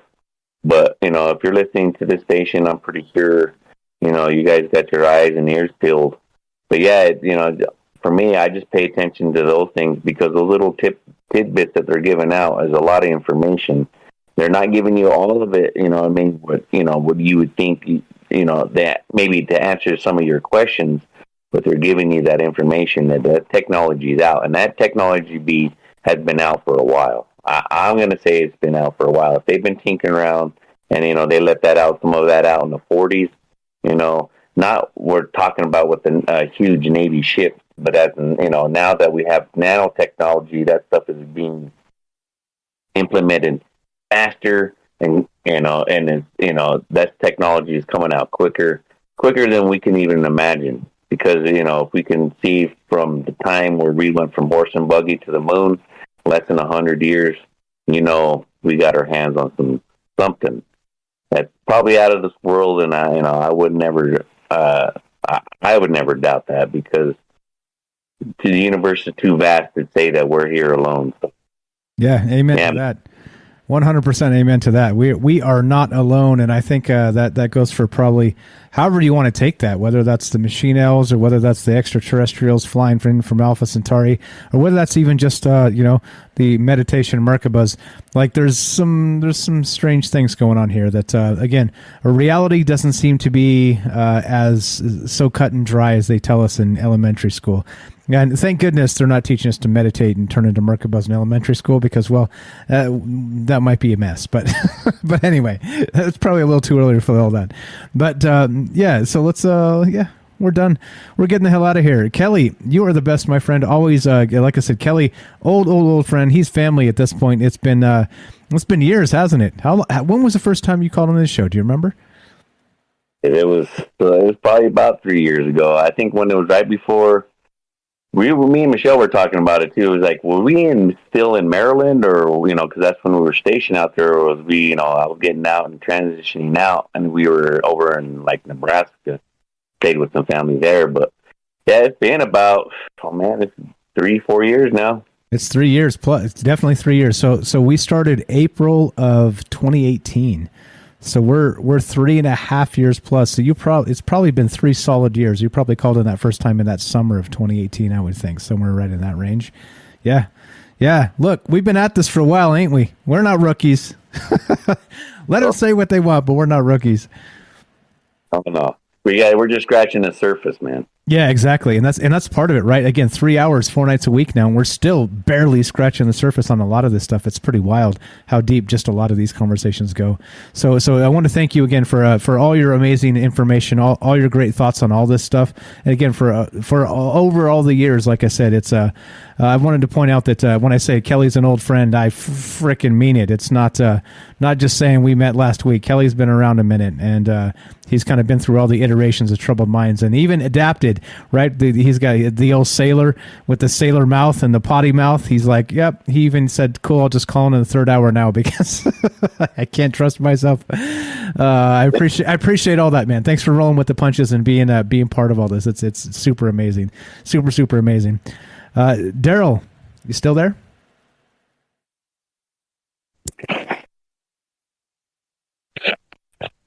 My pleasure, Mike. Thank you. Thank you. Same here.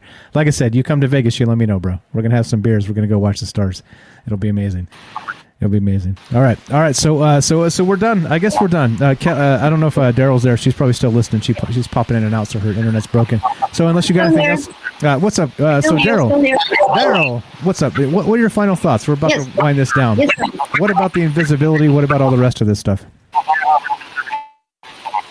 I think I've seen like pixelated cloaking techniques in New York, where they're trying to hide. There's a spaceship on top of the Strand Hotel that's kind of hidden with pixelation techniques. Cloaked. A lot of the time it's cloaked, but not all of the time.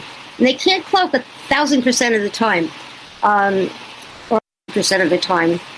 He said you have to get 4 Tibetan mirrors facing inside a room to catch the cloaked time traveler or remote viewer or shadow person.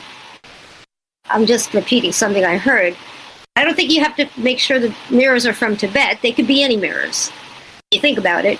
So if you have 4 mirrors facing a room, there's really nowhere to hide. You know what I'm saying? Yeah, that makes sense. So that just depends on the state of reality, right?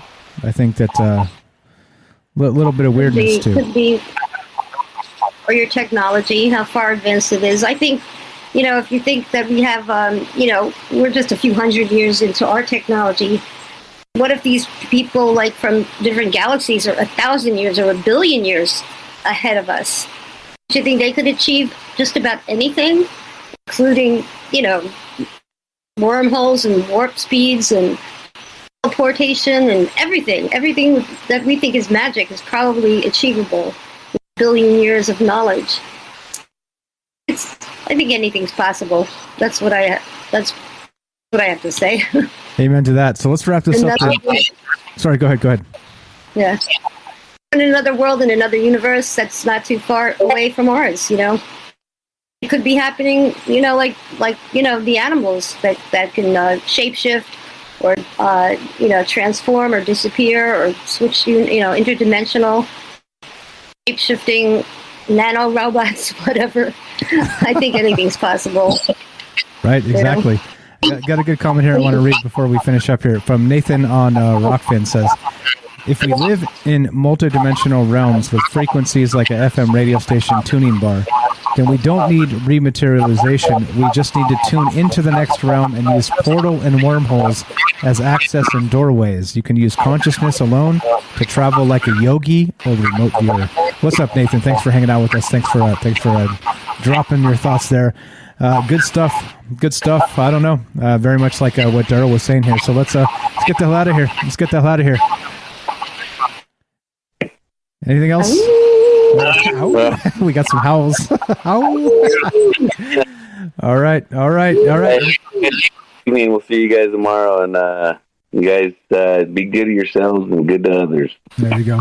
100%. Be good to yourself so you can be good to others. That's 100%. That needs to be a Trouble Minds t-shirt. As always, good stuff. Kelly, old friend of the show. Thank you, Daryl, for hanging out with us. I'm going to mute you just so your talkback isn't coming through as we wind this down. Thank you, Daryl, for being part of this. I'll unmute you in just a sec. And let's finish. Let us finish, shall we? I'm going to play some music, and let's do it. Let's get the hell out of here. It goes a little something like this, right? We do this 4 nights a week. We do it Monday, Tuesday, Wednesday, Thursday, and we talk about all kinds of crazy shit. That's what this show's all about, right? It's about your reality. It's about the reality that we live in. It's about, well, it's more than that. I don't know. It's too much. It's even too much to sum up at some point. It's about a lot of things, and I think there are a lot of things that are worthy of talking about. There are a lot of things worthy of thinking about, and that's what's happening here. That's why we do this. That's why I like to consider all the possibilities. And who knows? We're wrong, right? But don't forget, the underlying theme of this whole show is we have the right to be wrong. And so, right, that goes with religious ideas, that goes with all the rest of these things, okay? We don't want to live in a world where science is the king. And I'm not a science denier, I love science. I talk about science all the time. But when you get Fauci saying, I am the science, no, sir, fuck off, you are not the science. You're just a politicized little man that's been in the deep state for your whole fucking life. You are not the science. The science is something completely separate, and it is not people. And that's what this show's about. Not about Fauci, not about you. Well, it is about you. Not about science in particular, in the sense that people are science, science is science. And we're going to keep on talking about that. We're going to keep on considering those things, and that's what this show's about. Thank you again to all the amazing calls tonight. Thank you again to all the amazing chat tonight. Thanks for all the people that are out there listening and shy and not chatting. You know who you are. And, well, we're going to keep on doing our thing. We're going to keep on trucking and talking about all of this, because all of this, there's more. There's always more. There's always more stuff to consider and to think about, and that's what this is about. So, as we finish Monday, Tuesday, Wednesday, Thursday, 7 p.m. Pacific, more Troubled Minds coming to you tomorrow night on Thursday.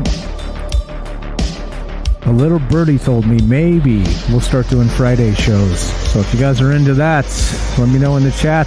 Let me know in the feedback. Tweet at me, holler at me, email me, troublemindsradio@gmail. Maybe we'll start adding the Friday shows.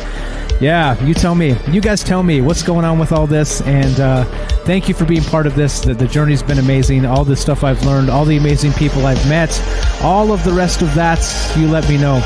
And there we go. Let's get the F out of here. You guys have a fantastic night. There we go. Premature. That was a premature howl. That one goes out to Ronald with his nanotechnology penis implant. What's up, Nathan on Rockman says, what if technology is made for spiritual regression? And that's a show in itself right there. What's up, Liam Martin? Everybody follow Liam Martin, the Exiled Minds podcast, link in the description. All right. Keep talking. Running out of music. Let's get the hell out of here. As we finish, we'll be back tomorrow night, God willing. Thank you for listening. Be sure, be strong, be true.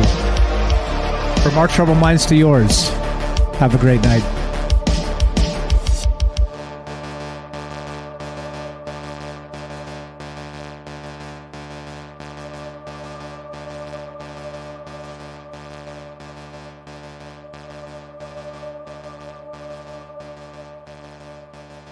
What's up, Rock Lobster? You're too late.